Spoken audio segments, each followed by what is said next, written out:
I sat at a Michelin-starred restaurant in downtown Chicago watching my mother swirl her expensive glass of wine. She smiled warmly at my sister's future mother-in-law before pointing her manicured finger directly at me. "This is our oldest daughter," she announced, her voice dripping with artificial sweetness. "She cleans houses for a living." My father chuckled and added that they had basically given up on me. The table went dead silent. The groom's mother, a high-powered banking executive, tilted her head and stared at me. "Wait," she whispered. "Are not you the woman who—" I caught her eye and gave a single, barely perceptible shake of my head. She stopped mid-sentence, her eyes widening in realization, before a slow, calculating smile spread across her face. "My name is Cassidy, and I am 34 years old. I let my family believe I was a struggling maid while I secretly built a real estate management empire worth hundreds of millions." Before I continue this story, let me know where you are watching from in the comments below. Hit like and subscribe if you have ever had to let toxic people dig their own graves before finally handing them the shovel. To understand how we ended up at this disastrous engagement dinner, you have to understand the dynamic of my family. Growing up in the affluent suburbs of Chicago, appearances were everything to my parents, Richard and Brenda. They lived for country club memberships, luxury cars leased on terrible terms, and the illusion of generational wealth. My younger sister Madison, who is 29, was molded to be their masterpiece. She was the golden child, pampered, spoiled, and completely shielded from consequence. I was the opposite. I was independent-driven and distinctly unimpressed by their superficial lifestyle. When I was 19, my parents secretly drained my college savings account to pay off Madison's massive credit card debts and fund her lavish gap year in Europe. When I found out, I was devastated. I confronted them, and my mother simply told me that family sacrifices for family and that I could easily take out student loans. Instead of fighting a losing battle, I packed my bags, moved into a cheap studio apartment, and started a cleaning business to survive. For the next 15 years, my parents proudly told everyone I was a college dropout who scrubbed toilets for a living. They never bothered to check in on me, so they never learned that my little cleaning service had evolved into Lumina Estate Management, a premier corporation managing commercial properties and ultra-luxury estates across the country. Which brings us back to the private dining room at the restaurant. Madison was engaged to Terrence. Terrence is 31, a brilliant and highly successful African-American corporate lawyer. He comes from a family of self-made intellectuals and executives. His mother, Yvonne, is a 55-year-old senior executive at one of the largest commercial banks in the nation. She is a woman of immense power, sharp instincts, and zero tolerance for nonsense. I liked her immediately. My parents, on the other hand, were desperately trying to impress Yvonne and Terrence. They ordered the most expensive items on the menu, name-dropped imaginary celebrity friends, and boasted about Madison's supposedly successful boutique business. Madison sat next to Terrence, wearing a designer dress she definitely could not afford, playing the role of the perfect innocent bride-to-be. I had been invited purely as a prop. My mother needed me there to make Madison look better by comparison. Throughout the appetizers, Brenda kept making passive-aggressive comments about my clothes, my posture, and my lack of a husband. I just smiled and ate my sea bass. Then came the main course, and the moment my mother decided to establish dominance. She leaned across the table, placing a hand on Yvonne's arm. "Yvonne, we are just so thrilled Terrence found Madison," my mother said, her voice echoing in the private room. "She has always been the ambitious one in the family, our little entrepreneur." Yvonne smiled politely, taking a sip of her sparkling water. "And what about you, Cassidy?" Yvonne asked, turning her sharp gaze to me. "Madison mentioned you work in the service industry." Before I could answer, my mother let out a loud theatrical sigh. "This is our oldest daughter," Brenda announced to the table, her tone laced with contempt. "She cleans houses for a living. We try to encourage her to go back to school, but some people just lack ambition." My father Richard laughed as he cut his steak. "We have pretty much given up on her," he added cheerfully. "But hey, someone has to scrub the floors, right?" Terrence looked physically uncomfortable. He shifted in his seat, His brow furrowed as he glanced between me and my parents. I could tell he was a man of integrity, and witnessing parents publicly humiliate their own child was deeply unsettling to him. But it was Yvonne's reaction that changed the entire trajectory of the evening. Yvonne froze. She set her glass down slowly, her keen eyes locked onto mine, studying my face, then moving to the tailored but understated blazer I was wearing. As a banking executive who handled multi-million-dollar corporate real estate portfolios, Yvonne had an extensive network. And just last week, my company Lumina Estate Management had signed a 9-figure contract to manage her bank's entire chain of properties across the Midwest. We had not met face-to-face during the negotiations, but my photo had been on the cover of the corporate prospectus she had personally approved. "Wait," Yvonne whispered, leaning forward. "Are not you the woman who—" I held her gaze. The air in the room grew thick. My mother looked confused, her fake smile faltering. I knew exactly what Yvonne was about to say. She was about to out me as a CEO. She was about to ruin my carefully maintained cover. I looked right into Yvonne's eyes and gave a single firm shake of my head. It was a silent, absolute command. Do not say it. Yvonne is a master reader of rooms. She saw my parents' smug faces, Madison's fake innocence, and my absolute calm. She processed the entire toxic family dynamic in a fraction of a second. The realization washed over her, and a slow, brilliant, almost predatory smile spread across her face. She leaned back in her chair, elegantly picking up her napkin. "Are not you the woman who handles the cleaning for the Kensington properties?" Yvonne pivoted flawlessly, naming a wealthy family in her social circle. "I hear you do a very thorough job. All honest work is respectable, Brenda. You should be proud she is making an honest living." My mother's face flushed with irritation. Yvonne's defense of me was not part of her script. "Well, yes," Brenda stammered. "But we just wish she would apply herself like Madison." I picked up my wine glass and raised it slightly toward Yvonne in a silent toast. She offered a tiny conspiratorial nod in return. In that split second, an unspoken alliance was forged between us. The rest of the dinner was a masterclass in awkward tension. Madison, desperate to reclaim the spotlight, began dominating the conversation. She bragged about her wedding plans, dropping hints about wanting to book an exclusive venue called the Vanguard Estate. She went on and on about how it was the most luxurious property in the state, completely unaware that she was talking about a property my corporation had acquired just 30 days prior. Terrence remained quiet, his eyes occasionally darting to his mother, clearly sensing that Yvonne knew something he did not. He looked at Madison with a new guarded expression. The facade my family had constructed was beginning to show its cracks, and I was perfectly content to sit back, finish my dessert, and watch them lay the groundwork for their own spectacular destruction. What is the significance of the Vanguard estate to Cassidy's family? The dessert plates were cleared away by the waitstaff, leaving only the soft clinking of crystal and the low murmur of other patrons in the restaurant. Madison seized this lull in the conversation as an opportunity to launch into another monologue about her so-called boutique business. She tossed her highlighted hair over her shoulder and leaned closer to Terrence, ensuring Yvonne had a front-row seat to her performance. "I am just so passionate about curating lifestyle experiences," Madison beamed, using her hands to emphasize her words. "My boutique is all about synergy and vertical integration. We are looking at a massive return on investment by Q3. I mean, scaling a brand in today's economic climate takes a true visionary." She strung the corporate buzzwords together like cheap beads on a necklace.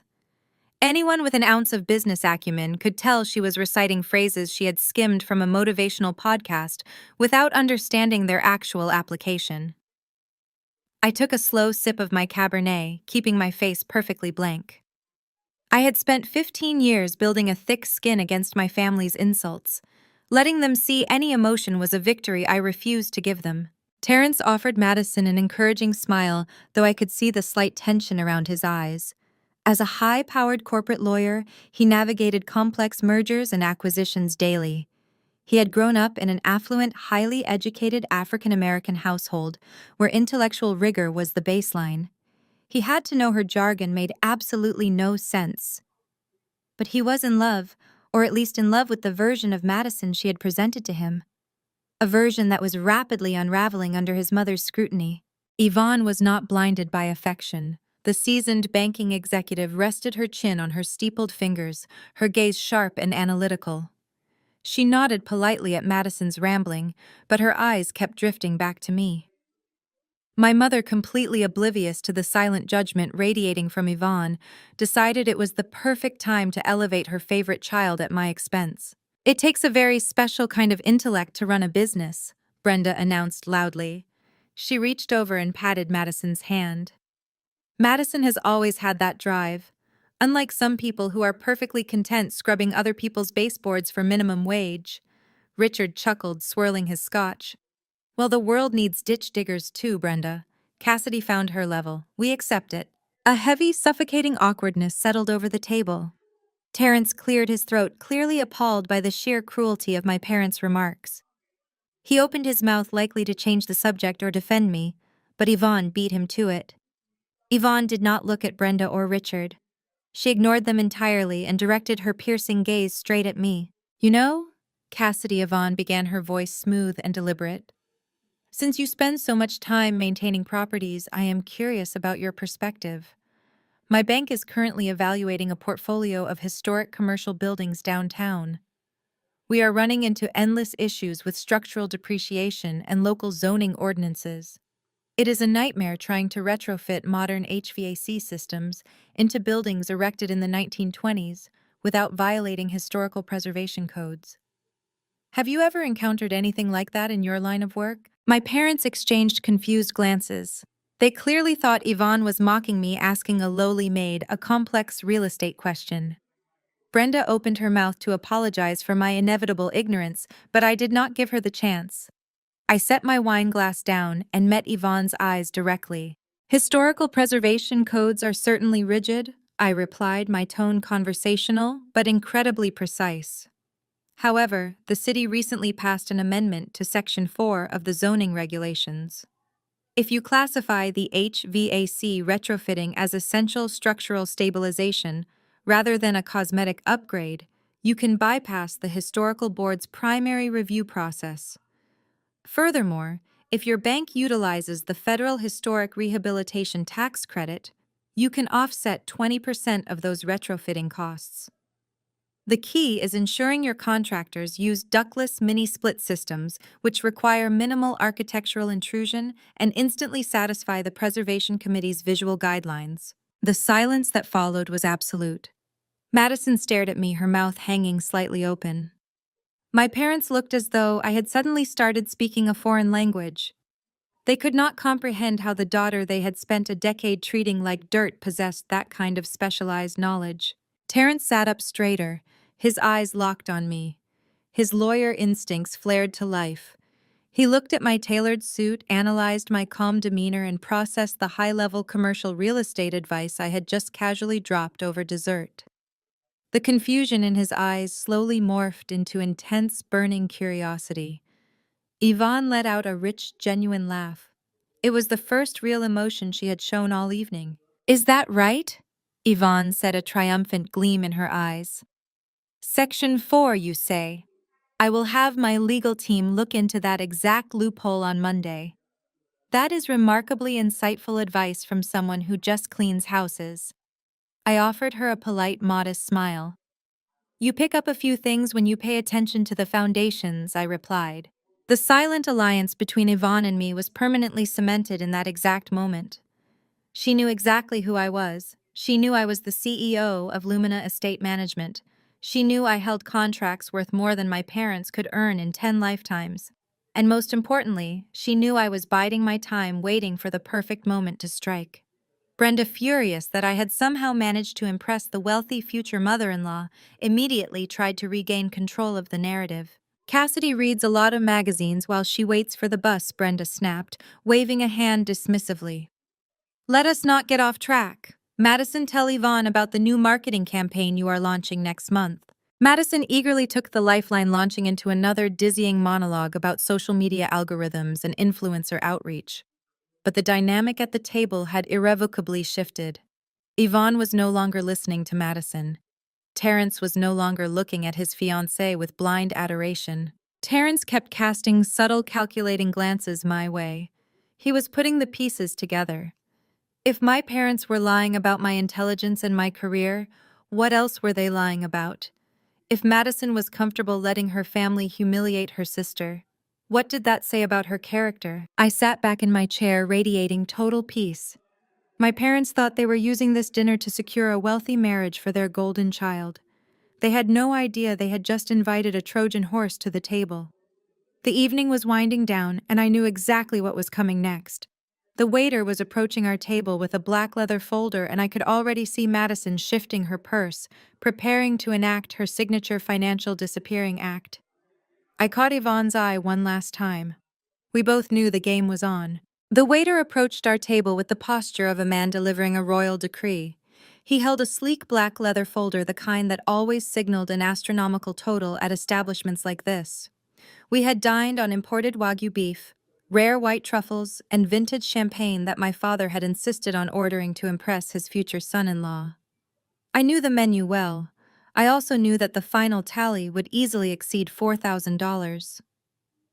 The waiter placed the folder precisely in the center of the table. For a long moment, nobody moved. The lingering scent of rich food and expensive perfume hung heavy in the air. My father cleared his throat, suddenly finding the restaurant ceiling incredibly interesting. My mother took a slow, deliberate sip of her tap water. This was the classic family standoff. They loved playing billionaires, but they despised actually footing the bill. Madison let out a dramatic gasp. She snatched the leather folder, opened it, and her eyes widened in rehearsed shock. $4,500, she whispered loudly enough for the neighboring tables to hear. She immediately reached for her sparkling designer clutch. I watched her dig through the contents, her manicured acrylic nails scraping against the fabric. Her breathing quickened into a perfect imitation of a panic attack. "Oh my gosh," she stammered, pulling out her phone and furiously tapping the screen. "My bank just sent me an alert. They locked my primary credit card. They think it is fraudulent activity because of all the wedding vendors I paid earlier today." She looked up at Terrence with wide, watery eyes, playing the victim flawlessly. "Baby, I am so embarrassed. My accounts are frozen until Monday morning." Terrence reached for his wallet without hesitation. "I can cover it, Madison. Do not worry about it at all." But my mother intervened. Brenda slammed her hand on the table, her rings clinking against the wood. "Absolutely not, Terrence. You are the guest of honor tonight. We would never ask you to pay for your own engagement dinner. We are traditionalists." Terrence looked relieved but confused. "If you insist, Mrs. Brenda." My father, Richard, leaned forward. He grabbed the leather folder from Madison and with a swift, aggressive motion slid it entirely across the table. It skidded across the white tablecloth and stopped inches from my plate. "You clean rich people's houses, Cassidy," Richard said, his voice loud and dripping with venom. "You must get plenty of cash tips from your wealthy clients. Go ahead and pay for your sister. Consider it your wedding gift to her, since you probably cannot afford anything off their registry anyway." Brenda nodded vigorously, her eyes gleaming with malice. "Exactly. You have no husband, no mortgage, and you live in some tiny apartment. You have no real expenses. Be a good older sister for once in your life and take care of this." The sheer audacity of their demand hung in the air. They were actively humiliating me in front of high society, treating me like a walking ATM, while simultaneously mocking my supposed poverty. Madison sniffled, wiping away a fake tear, waiting for me to pull out a handful of crumpled $20 bills and beg the waiter for a payment plan. They wanted me broken. They wanted Terrence's family to see me as the pathetic, subservient outcast. I did not flinch. I did not argue. I maintained perfect icy eye contact with my father. I slowly reached into my tailored blazer and pulled out my slim card holder. I did not carry cash. I did not carry standard plastic credit cards. I extracted a sleek, solid titanium American Express Centurion card, the legendary black card.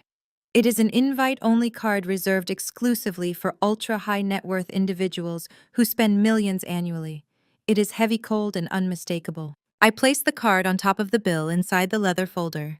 The heavy metal made a sharp, solid clack against the wooden table. Yvonne immediately sat up straight, her eyes locked onto the black titanium. As a senior banking executive, she knew exactly what that card represented. She knew the exorbitant initiation fees and the staggering financial requirements needed just to hold it in your hand. She looked from the card to me, her cool smile returning with full force. She recognized power and she was watching me wield it. Terrence leaned forward, his sharp legal mind snapping into focus. He recognized the card instantly. The confusion on his face was replaced by utter bewilderment. He looked at the heavy titanium, then at my parents, then directly at me. His brain was working in overdrive, trying to reconcile the narrative of a struggling house cleaner with the reality of a woman dropping a Centurion card on a $4,500 dinner without a second thought. My parents, completely ignorant of high-level financial instruments, simply saw a black piece of metal. Well, Brenda huffed, crossing her arms and rolling her eyes. I hope that prepaid debit card has enough funds on it. I would hate for the restaurant to decline it and embarrass us further. I signaled the waiter, who had been standing discreetly a few paces away. He stepped forward, picked up the folder, and felt the unmistakable weight of the card. His eyes widened slightly. He bowed his head with sudden profound respect. Right away, madam, he murmured, hurrying off to process the payment immediately. I stood up from the table and smoothed the front of my blazer. I looked down at my family, feeling nothing but cold detachment. The dinner is paid for, I said, keeping my voice steady and commanding. Congratulations on your engagement, Madison. I am sure your wedding will be an unforgettable event. Terrence stood up abruptly, opening his mouth to speak. Cassidy, wait. How do you— I did not give him the chance to finish his sentence. I turned my back on my stunned family, offered a final nod of respect to Yvonne, and walked out of the private dining room. My heels clicked rhythmically against the marble floor as I exited the restaurant. I stepped out into the cool Chicago night air, leaving Terrence to drown in his mounting suspicions, and my parents completely oblivious to the empire they had just insulted. The crisp Chicago wind hit my face as I handed my ticket to the valet attendant. I took a deep breath of the freezing air, feeling the tension of the dining room wash away. I had just initiated a chain reaction that would inevitably dismantle my family's entire facade, and I felt nothing but absolute clarity. Before the valet could even turn to retrieve my vehicle, the heavy glass and brass doors of the restaurant swung open behind me. Madison marched out onto the pavement, her designer heels striking the concrete with aggressive force. She had left Terrence and our parents inside at the table, clearly unable to let the evening end without getting the final word. She wrapped her expensive shawl tightly around her shoulders, glaring at me with narrow, furious eyes. You think you are so clever, Madison hissed, closing the distance between us. Throwing down some flashy metal corporate card to pay the bill. Mom and Dad might not understand how business expenses work, but I do. I know that is just a prepaid expense account your clients give you to buy wholesale bleach and floor wax. You probably maxed out your company budget just to show off in front of my future mother-in-law. I looked at my younger sister, marveling at her desperate need to minimize my existence. She was drowning in $200,000 of undisclosed debt, trying to trap a wealthy corporate lawyer into marriage, yet she still felt entitled to look down on me. I did not correct her assumptions about the Centurion card. Let her believe whatever helped her sleep at night. Is there a reason you followed me out here, Madison? I asked, my voice completely devoid of emotion. She scoffed, crossing her arms over her chest. Yes, actually. Since you decided to make a spectacle of yourself tonight, you can make it up to me by making yourself useful for the wedding. I waited, letting the silence stretch. I knew whatever came out of her mouth next was going to be remarkably audacious, but even I underestimated her sheer entitlement. We booked the Vanguard estate for the ceremony and the reception, Madison announced, lifting her chin with intense pride. She paused, clearly expecting me to gasp in awe. The Vanguard estate was legendary in Illinois. It was a sprawling, historic mega mansion, sitting on 30 acres of pristine landscape, famous for its grand ballrooms, crystal chandeliers, and centuries-old architecture. It was the premier venue for the ultra-wealthy, requiring massive deposits and years of waiting to secure a single date. It is incredibly exclusive, Madison continued, leaning in closer. And the new ownership is notoriously strict about property maintenance. They require the venue to be absolutely immaculate before the vendors can even begin setting up the floral arrangements and the staging. Terrence's family is paying a fortune for the catering, so the least you can do is pull your weight. I stared at her, my face perfectly still. Are you asking me to clean your wedding venue? I am telling you to bring your little maid service to the estate 3 days before the wedding, Madison corrected sharply. You will do a full deep clean of the grand ballroom, the bridal suites, and the main terrace. And obviously you are doing it for free. Consider it your sisterly duty. It will serve as your wedding gift to me since we both know you cannot afford anything off my registry. The sheer monumental irony of her demand hit me like a shockwave. Madison was standing on a Chicago sidewalk berating me, demanding my free manual labor to scrub the floors of a multi-million-dollar venue so she could pretend to be a billionaire bride.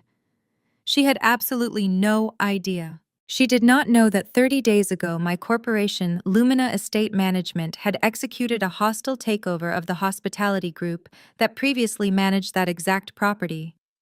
She did not know that I had personally signed the acquisition papers. She did not know that the notoriously strict new ownership she was complaining about was me. Lumina Estate Management literally owned the Vanguard estate.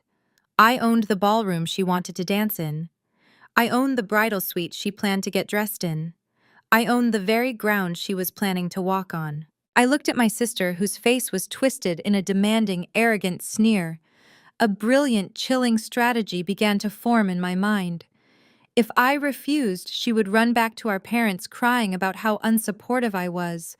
If I fought her, she would play the victim. But if I agreed, I would have full access to the venue.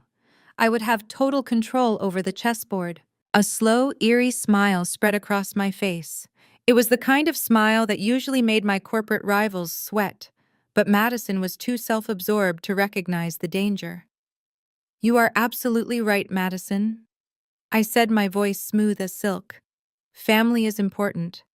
And I want your wedding day to be exactly what you deserve. I will personally make sure my team is there. We will do a complete sweep of the estate. Madison looked slightly taken aback by my easy compliance, but her ego quickly pushed any suspicions aside. She smirked, flipping her hair over her shoulder.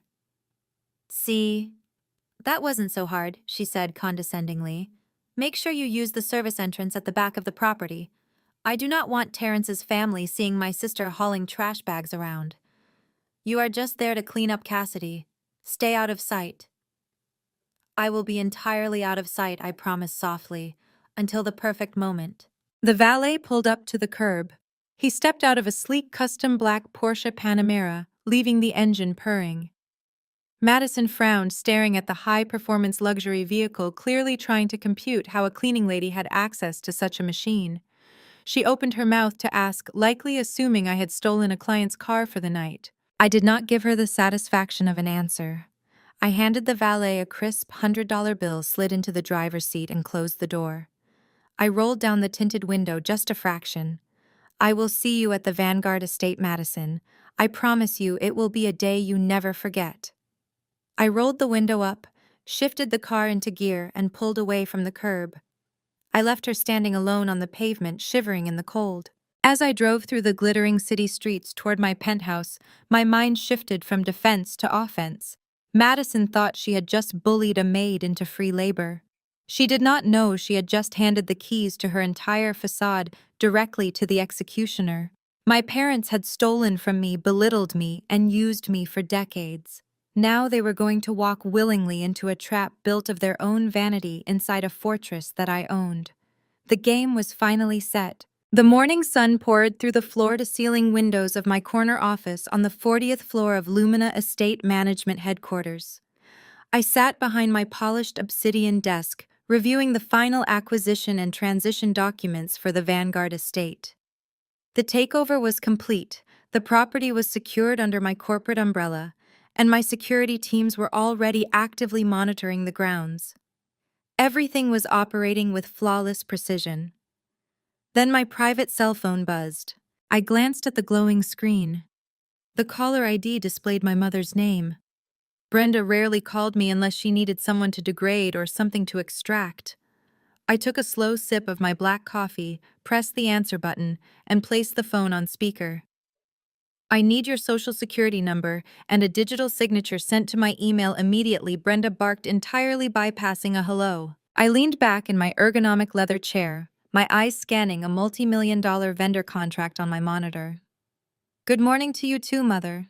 To what do I owe this incredibly urgent demand for my highly sensitive personal information? Do not use that condescending tone with me.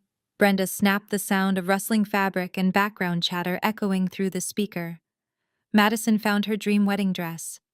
It is a custom haute couture gown imported directly from a designer in Paris. It is absolutely stunning, and it is going to make Terrence's family realize exactly what caliber of woman they are welcoming into their home. And how does Madison's dress require my signature? I asked, my voice dangerously calm. The bridal boutique requires a co-signer for the financing, Brenda explained, her tone dripping with intense irritation. Madison has her assets tied up in her business right now, and your father and I are moving some investments around to pay for the floral arrangements. The dress is $50,000. The financing company just needs a secondary signature to push the approval through today. Since you have no mortgage and no real expenses, your credit score should be clean enough to act as a guarantor. I let the sheer insanity of her request hang in the air for a moment. My mother was aggressively demanding that her supposedly impoverished housecleaning daughter co-sign a $50,000 loan so her golden child could wear a Parisian gown for a single day.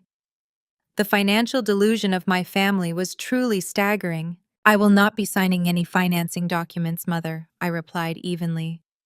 If Madison cannot afford a $50,000 dress, she should perhaps look for something within her actual budget.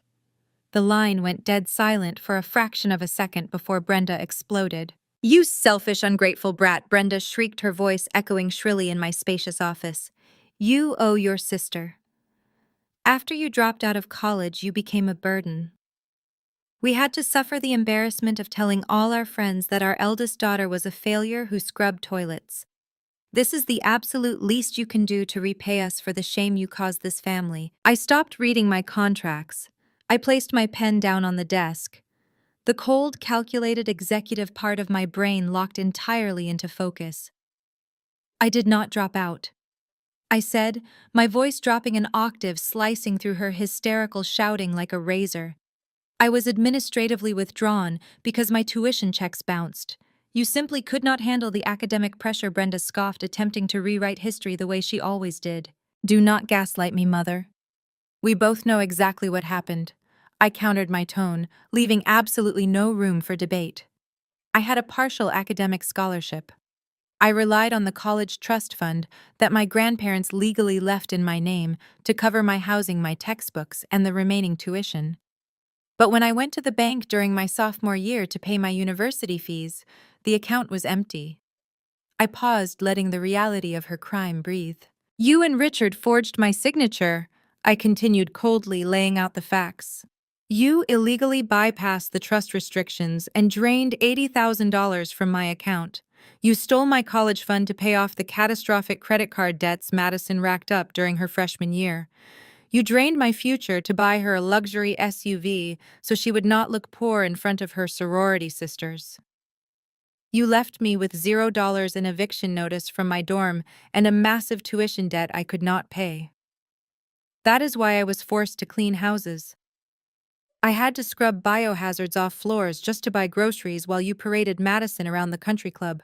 You are twisting the past, Brenda yelled, though her voice shook with the panic of a woman whose deepest sins had just been exposed to the harsh light of day. Madison needed that car for her social standing. She was networking with important people. You were studying something completely useless. Family sacrifices for family. We did what we had to do to protect Madison's future. And I did what I had to do to survive the destruction of mine, I replied flawlessly. You made your choice 15 years ago. You chose to sacrifice me to fund her delusions. You do not get to come back now and demand my credit score to fund her wedding dress. If you do not sign this loan document right now, I will officially ban you from attending the wedding reception, Brenda threatened, utilizing her absolute favorite weapon. You will use the service entrance at the Vanguard estate, you will clean the ballroom, and then you will leave through the back door, like the hired help you are. You will be dead to this family. I looked around my immaculate executive office. I looked at the legal deed to the Vanguard estate sitting directly on my desk. I will not be signing anything, I said, my voice a whisper of pure ice. Good luck with the dress, Mother. I pressed the button on my screen and ended the call. I did not cry. I did not shake. The emotional wounds my parents had inflicted on me had scarred over and turned to steel a long time ago. I felt nothing but a clinical, absolute resolve to see this game through to its inevitable, devastating conclusion. I leaned forward and pressed the intercom button on my desk console. Yes, boss, my chief financial officer David answered immediately. David, I said, keeping my gaze locked on the city skyline outside my window. I need you to place a maximum security lock and a hard monitoring trace on my personal social security number and all my private credit profiles. Flag any hard inquiries immediately. Is there a specific threat we are looking for? David asked, his tone shifting into high alert. My family is desperate for $50,000, and they have a history of financial forgery, I explained calmly. If they cannot bully me into signing a loan, they might be stupid enough to try and steal my identity to get it. Understood. I will lock it down right now, David confirmed. I released the intercom button. My parents thought they were dealing with the helpless, broken 19-year-old girl they had robbed a decade and a half ago. They were about to find out exactly what kind of monster they had created in the dark. 2 days after locking down my credit profiles, a notification illuminated the screen of my secure corporate phone. It was a message from an unknown number, but the syntax was precise and intensely formal. Cassidy, this is Terrence. We need to speak privately. Madison does not know I am contacting you. Name the time and place. I smiled, resting my phone against my mahogany desk. The sharp corporate lawyer was finally putting the pieces together. I texted him the address of an exclusive members-only coffee lounge located deep in the heart of the Chicago financial district. It was a place where billionaires and elite executives conducted discreet business, a place where Madison and my parents could never simply wander in. I arrived at the lounge precisely at 10 the next morning. Terrence was already seated in a secluded leather booth in the back corner, nursing a black espresso. He looked exhausted. The polished, confident groom I had met at the engagement dinner had completely vanished. In his place sat a highly trained attorney whose instincts were screaming that he was being played. I approached the table wearing a tailored charcoal suit that projected quiet authority. Terrence stood up out of ingrained politeness, though his dark eyes were weary and guarded. I slid into the booth across from him, crossing my legs and folding my hands on the pristine marble tabletop. Terrence decided to skip the pleasantries entirely. My fiancé told me that the black card you used at the restaurant was a prepaid corporate expense card. Terrence began, his voice low and tight. She claimed it was given to you by a client to purchase bulk cleaning supplies for your maid service. I let out a soft, amused breath but said nothing. As an attorney who handles mergers for high-net-worth clients, Terrence continued, leaning forward. I know exactly what an American Express Centurion card is. I know the spending requirements. I know the initiation fees.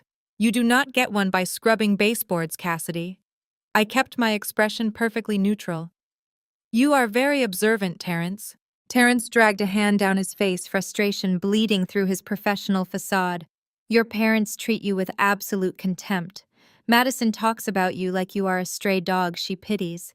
They openly humiliate you in front of strangers. Yet you sat there at that dinner, utterly unbothered, giving my mother real estate loophole advice that seasoned tax attorneys charge thousands of dollars an hour for. Nothing about the narrative your family is selling me adds up. None of it makes sense. I watched him closely. I could see the genuine turmoil in his eyes. Terrence was an honorable man. He came from a family that valued education, integrity, and hard work. He had built his own success and assumed Madison shared those same core values. He was slowly realizing that he was about to legally bind himself to a family composed entirely of professional grifters. And what exactly are you asking me, Terrence? I inquired, keeping my tone gentle but firm. He looked me dead in the eye. I am asking you who you really are. Because if Madison is lying to me about her own sister, I need to know what else she is hiding before I sign a marriage certificate. I was just about to answer him when the heavy oak door of the lounge swung open. The ambient noise in the room seemed to hush. Yvonne walked in. Terrence's mother looked absolutely magnificent in a slate-gray power suit, carrying a designer leather briefcase with the undeniable authority of a commanding general. Her sharp gaze scanned the room locked onto our secluded booth, and she marched directly toward us. Terrence blinked in sheer shock as his mother approached the table. "Mother," he asked, standing up slightly, "what are you doing here?" Yvonne waved him down with a single elegant motion of her hand. She slid into the booth right next to me, signaling the waiter for an espresso, before turning her piercing gaze to her son. "I am here, Terrence, because it is time you knew exactly who you are marrying into," Yvonne stated, her voice smooth, but laced with iron. "And more importantly, it is time you knew exactly who you have been ignoring." Terrence looked back and forth between his mother and me, his confusion deepening. "You two know each other." Yvonne smiled a cool, calculating smile. She gestured toward me with open respect. "Terrence, allow me to properly introduce you to Cassidy. She is not a maid. She is the founder and chief executive officer of Lumina Estate Management. She is a titan in the commercial real estate sector." Terrence froze. The air in his lungs seemed to vanish. Yvonne did not stop there. "In fact, just last week, my bank signed a $100 million portfolio management contract with her corporation. Cassidy oversees assets worth more than Madison and your future in-laws could even comprehend. She is a self-made powerhouse, and your fiancé has been parading her around as the family failure to massage her own pathetic ego." Terrence's jaw practically unhinged. He stared at me, then at his mother, the reality of my true identity crashing down on him like a tidal wave. The woman his fiancé had ordered to clean up after her was actually a corporate titan who sat in rooms with the most powerful executives in the city. "Madison told me you dropped out of college?" Terrence stammered, his legal mind frantically trying to process the magnitude of the lie. "She said you were drowning in debt." I smiled thinly, my eyes turning as hard as flint. "Madison projects her own insecurities exceptionally well," I replied. "I did not drop out. Our parents drained my college trust fund to pay off Madison's shopping addictions. They forced me onto the streets and I built an empire out of the dirt they left me in." Terrence fell back against the leather booth, looking physically ill. If Madison could lie this easily, this seamlessly, about her own sister's entire existence, the implications were terrifying. Yvonne reached across the table and placed a steadying hand on her son's arm. "I saw the way that family treated her at dinner," Yvonne said quietly. "And I see the way Madison looks at your bank accounts. You are a smart man, Terrence. It is time to wake up and see the trap you are walking into." Terrence looked at me, the betrayal from his fiancée burning hot in his chest. "What else is she hiding, Cassidy?" he demanded, his voice thick with rising anger. I picked up my coffee cup, taking a slow, deliberate sip. "I think, Terrence, it is time you ran a comprehensive financial background check on your future bride, because you are not going to like what you find." Terrence sat perfectly still, the sleek leather of the booth creaking softly as he braced his weight against the table. The words hung in the air between us, heavy and razor-sharp.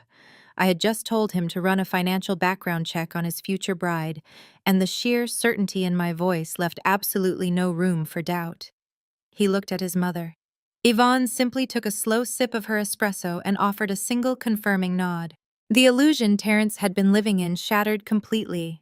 He was a highly intelligent corporate attorney, a man whose entire career was built on identifying fraud, analyzing risk, and protecting his clients from bad investments. Yet he had allowed a superficial woman with a convincing smile to blind him to the massive red flags waving right in front of his face. The humiliation of that realization washed over him, hardening his features into a mask of pure professional calculation. "I still cannot process the scale of this," Terrence said, his voice dropping to a harsh whisper. "Madison told me you lived in a subsidized apartment.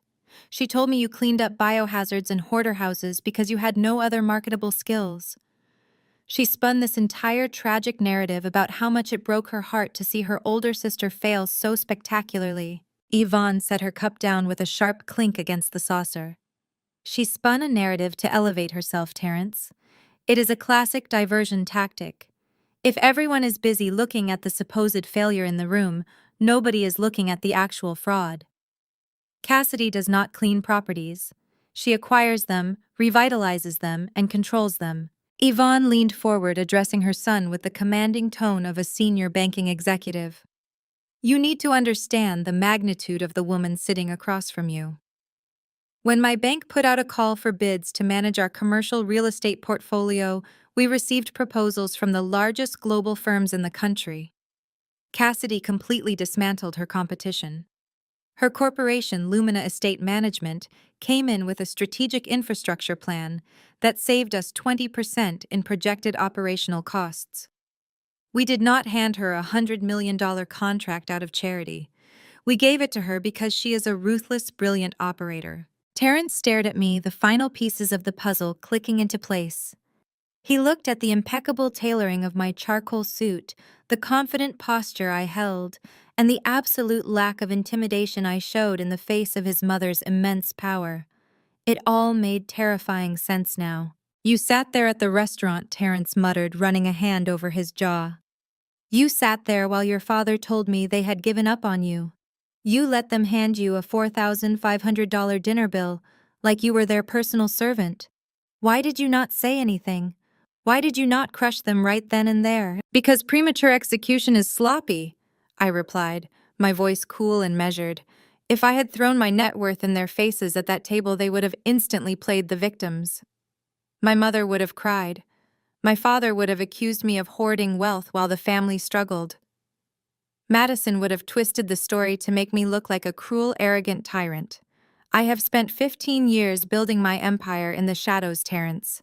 I did not survive their abuse just to throw a petty tantrum over a steak dinner. When I dismantle their facade, I am going to do it so thoroughly that they will never recover. Terence leaned back, a profound respect, replacing his earlier bewilderment.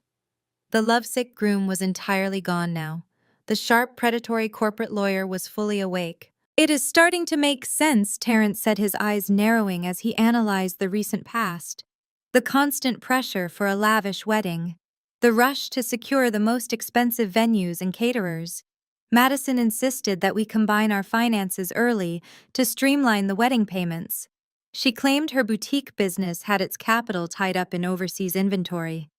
Last week, she asked me to wire $30,000 to a vendor because her corporate account was undergoing an audit. Yvonne let out a sharp, humorless laugh. An audit? That is the oldest lie in the grifter playbook. I told you, Terence.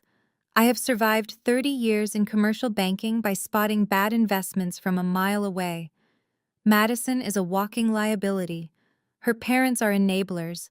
They saw your wealth, your status, and our family name, and they zeroed in on you like starving wolves.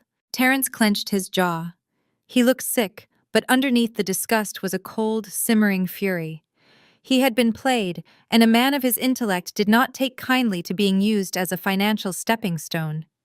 He opened his briefcase, pulled out a legal pad, and clicked his expensive fountain pen. I owe you a massive apology, Cassidy, Terence said, his pen hovering over the paper. I sat at that table and watched them treat you like dirt. I should have ended the dinner right there. You did not know the rules of the game we were playing, I replied smoothly. But you know them now. The question is, what are you going to do about it? Terence looked up, his dark eyes reflecting a lethal kind of determination. I am going to do exactly what you suggested. I am going to tear into her financial history with everything I have. I am going to pull every tax record, every credit report, and every LLC filing associated with her name. I am going to trace every dollar she claimed she invested in that imaginary boutique. He wrote down Madison's full legal name on the pad, underlining it twice with aggressive force. If she is hiding debt, I will find it. Terence promised, his voice devoid of any warmth. If she is using my money to pay off her personal failures, I will document every single wire transfer. I am going to build a watertight case against my own fiancé. Yvonne smiled approvingly, picking up her designer leather briefcase. That is my son. You gather the evidence, Terrence. Do not alert her. Do not change your behavior. Let her believe she still has her hooks buried deep. We strike only when we have absolute leverage.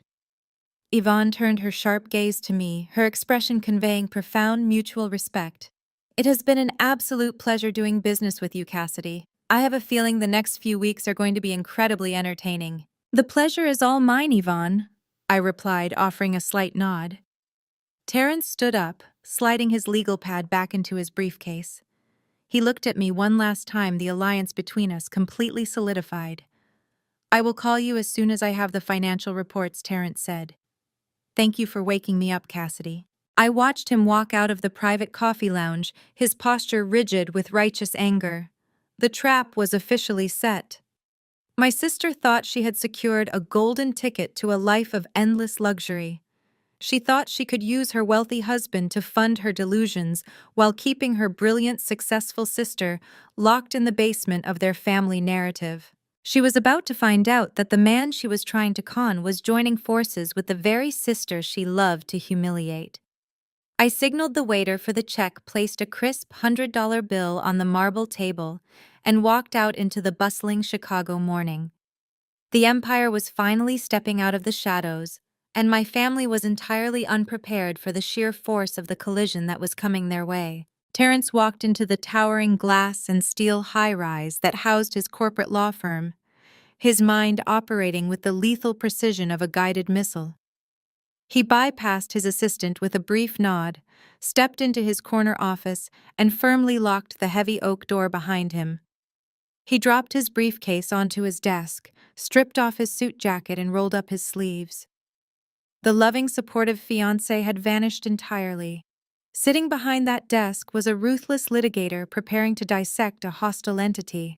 He fired up his dual monitors and bypassed the standard public search engines, logging directly into the premium restricted access legal and financial databases his firm utilized for corporate espionage and risk assessment. He typed Madison's full legal name, her date of birth, and her current address into the search bar. He hit enter, leaned back in his chair, and watched the digital curtain fall away from the woman he was supposed to marry. The results populated instantly, flashing across his screen in a relentless wave of red flags. Terrence started with the business.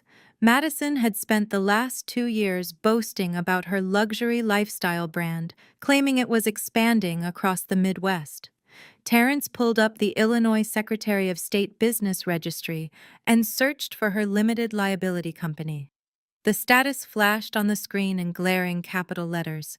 Involuntarily dissolved. He dug deeper, pulling the public court filings associated with the company name. Madison had not been running a successful boutique. She had been evicted from her commercial retail space exactly 12 months ago for failure to pay rent.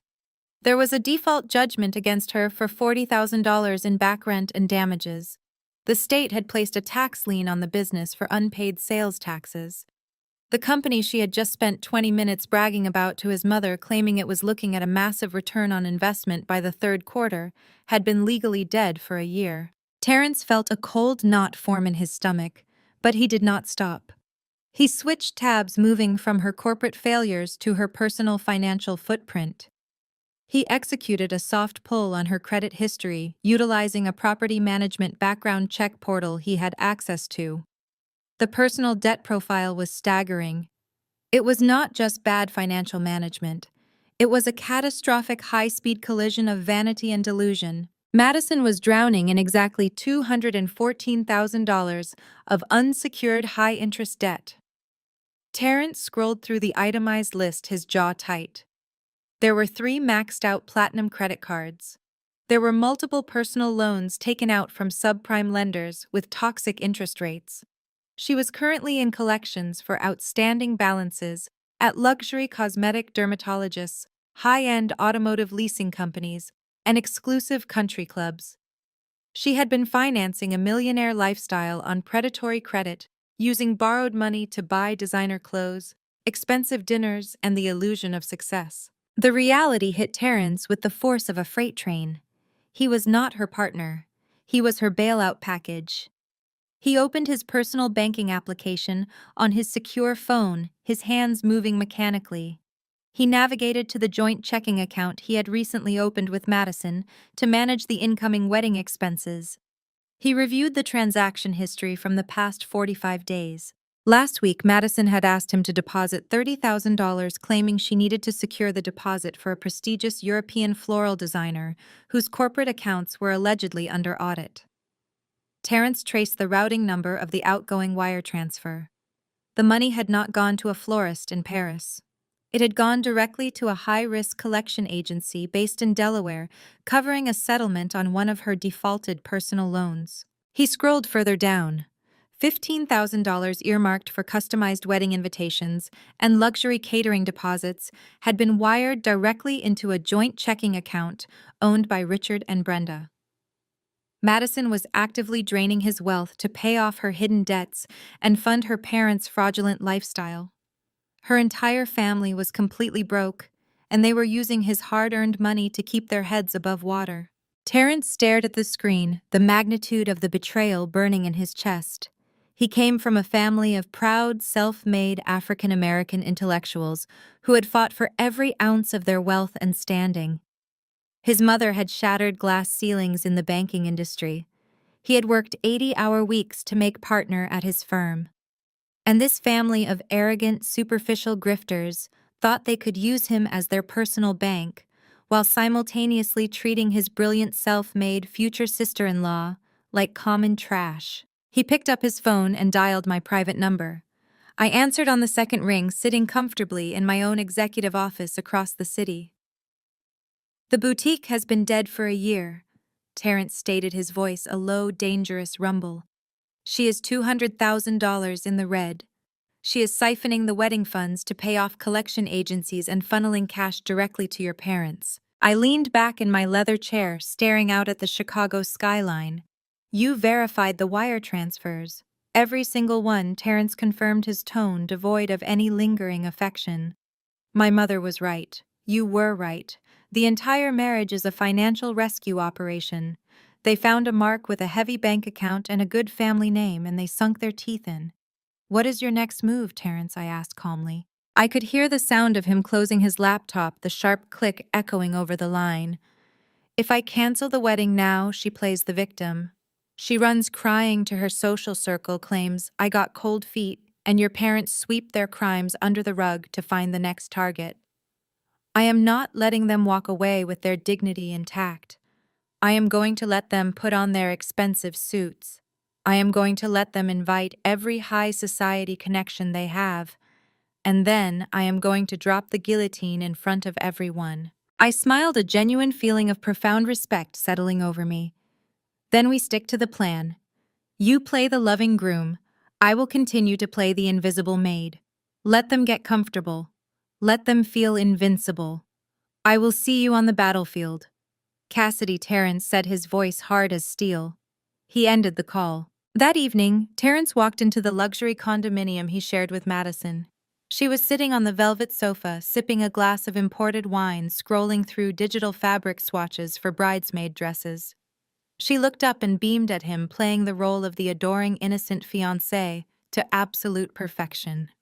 "How was your day at the firm, baby?" Madison asked, setting her wine down and walking over to wrap her arms around his neck. Terrence looked down at the woman who had stolen his money, lied about her entire existence, and conspired with her parents to treat her own sister like a peasant. He did not flinch. He did not pull away. He simply wrapped his arms around her waist, offering her a warm, flawless smile. "It was highly productive," Terrence replied smoothly, pressing a kiss to her forehead. "I finalized some very important contracts today. I promise you, Madison, our wedding day is going to be something nobody in your family will ever forget." The morning after Terrence made his silent vow to dismantle Madison's illusions, I sat at the head of the obsidian conference table in the Lumina Estate Management boardroom. We were finalizing the operational transition for our newly acquired assets, specifically focusing on the security protocols for the Vanguard estate. The room hummed with the quiet efficiency of top-tier executives executing a flawless corporate strategy. My mind was sharp, entirely focused on the profit margins and structural evaluations displayed on the massive digital monitor. The heavy glass doors of the boardroom slid open, breaking the focused silence. David, my chief financial officer, stepped into the room. He bypassed protocol entirely. He did not wait for a pause in the presentation. He walked straight to my chair, his face drawn tight, his knuckles white as he gripped a secure digital tablet. "We have a critical security breach," David whispered, leaning down so his voice would not carry across the long table. "I need you in your office, right now." I did not ask questions. I excused myself from the board members with a polite nod and followed David down the carpeted hallway into my private corner office. The moment the heavy oak door clicked shut, David handed me the tablet. His expression was a mixture of absolute professional outrage and deep personal concern. "The maximum security lock you requested for your personal financial profiles triggered a retroactive sweep of your credit history," David explained, pacing in front of my desk. The system flagged a catastrophic anomaly. A massive delinquency was just reported to the credit bureaus this morning. I looked down at the glowing screen. An $80,000 personal signature loan had just entered default status. It was attached directly to my Social Security number. I stared at the financial breakdown, my eyes tracking the exorbitant interest rates and the missed payment penalties. I had not taken out a personal loan in over a decade. Every asset I owned was shielded behind corporate holding companies or ironclad blind trusts. My personal credit profile was completely isolated from my business empire. "Pull the origination files," I ordered, my voice dropping to a dangerous flat calm. "Find out exactly where this originated and who authorized the disbursement." David tapped the screen, bypassing the encrypted firewalls to pull the original digital paperwork from the lender. It was a high-risk predatory loan secured 6 months ago, long before I had initiated the lockdown with my security team. I scrutinized the digital signature on the loan agreement. It was a meticulous, highly practiced forgery of my handwriting. But amateur criminals always leave a digital footprint, and the people who committed this fraud were spectacularly arrogant. David pointed to the origination IP address logged by the bank and the routing number where the $80,000 had been deposited. The IP address mapped directly to a residential suburb in Chicago, specifically my parents' house. The routing number belonged to a joint checking account owned by Richard and Brenda. The pieces snapped together with sickening, undeniable clarity. My parents had kept my Social Security number from when I was a teenager, living under their roof. When they realized they could not afford the extravagant high society wedding they had promised Madison, they did not scale back their vanity. They committed felony identity theft. They took out an $80,000 loan in my name to pay the initial deposits for the luxury catering, the designer gown, and the elite vendors before Terrence had stepped in to cover the rest. The sheer, breathtaking audacity of their crime washed over me. They assumed I was just a struggling maid scrubbing toilets to survive. They figured a poor house cleaner would never run a comprehensive credit check or monitor her financial footprint. And if I somehow discovered the defaulted loan years down the line, they assumed I would be too impoverished and uneducated to hire the legal representation required to fight it in federal court. They intended to let my financial future burn to the ground, trapping me in insurmountable debt, just to keep their golden child clothed in Parisian silk for a single afternoon. They sat across from me at that Michelin-starred restaurant, sneering at my supposed poverty, demanding I pay for their $4,500 dinner, fully knowing they had already stolen $80,000 in my name. This was no longer just a case of toxic family dynamics. This was no longer just emotional manipulation or narcissistic vanity. They had crossed the line into a federal crime. I felt a cold, absolute silence settle over my entire body. The anger I had carried for 15 years evaporated, replaced by the chilling, methodical focus of an executioner. "Should I contact the authorities?" David asked, pulling his phone from his pocket. "I can have our legal department draft a fraud affidavit and send the police to their residence before lunch. Identity theft of this magnitude carries severe mandatory prison sentences." "No," I said smoothly, sliding the tablet back across the desk. "Do not contest the default with the lender yet. Do not flag the accounts. If we report the fraud right now, the bank will freeze their assets and alert them to the investigation. They will panic, they will hire defense attorneys, and they will try to hide behind a plea deal. I do not want them to panic in private. I want them to think they got away with it. David looked at me, a slow understanding dawning in his eyes. You are going to let them walk into the wedding. I walked over to the floor-to-ceiling windows looking out over the sprawling Chicago skyline. I am going to let them put on their expensive suits, I replied, my voice steady and lethal. I'm going to let them invite every single high society connection they desperately want to impress. I am going to let them stand inside a multi-million-dollar estate that I own, and then I'm going to drop the floor out from under them. I pulled my secure cell phone from my pocket and opened a new encrypted message thread with Terrence. I attached the digital origination files, the forged signature, and the IP address mapping directly to my parents' living room. I typed a single decisive message to the man who was currently gathering his own arsenal against my sister. They did not just lie to you, Terrence. They committed a felony. The trap is officially set. I hit send on the encrypted message to Terrence and watched the delivery confirmation flash on the screen. The response took less than 30 seconds. Terrence did not call or ask for clarification. He simply replied with 2 words, burn them. I locked my phone and walked out of my private office, heading straight for the executive war room situated at the core of the Lumina Estate Management Building. This room was a windowless, soundproof command center designed for hostile takeovers, corporate espionage defense, and crisis management. It was equipped with military-grade encrypted servers and floor-to-ceiling digital monitors. Today, it was going to be the staging ground for my family's total annihilation. I summoned David, my chief financial officer, and instructed him to bring in our lead corporate counsel, Preston. I told them both to drop whatever multi-million-dollar mergers they were currently reviewing. We had a case of domestic fraud that required our absolute and immediate focus. When David and Preston entered the war room, the heavy reinforced door locked automatically behind them. I stood at the head of the long glass table and projected the $80,000 fraudulent loan document onto the main screen. I did not shed a single tear. I did not seek their sympathy or offer any emotional exposition. I operated with the ruthless detachment of a surgeon preparing to excise a fatal tumor. My parents stole my social security number to fund a wedding.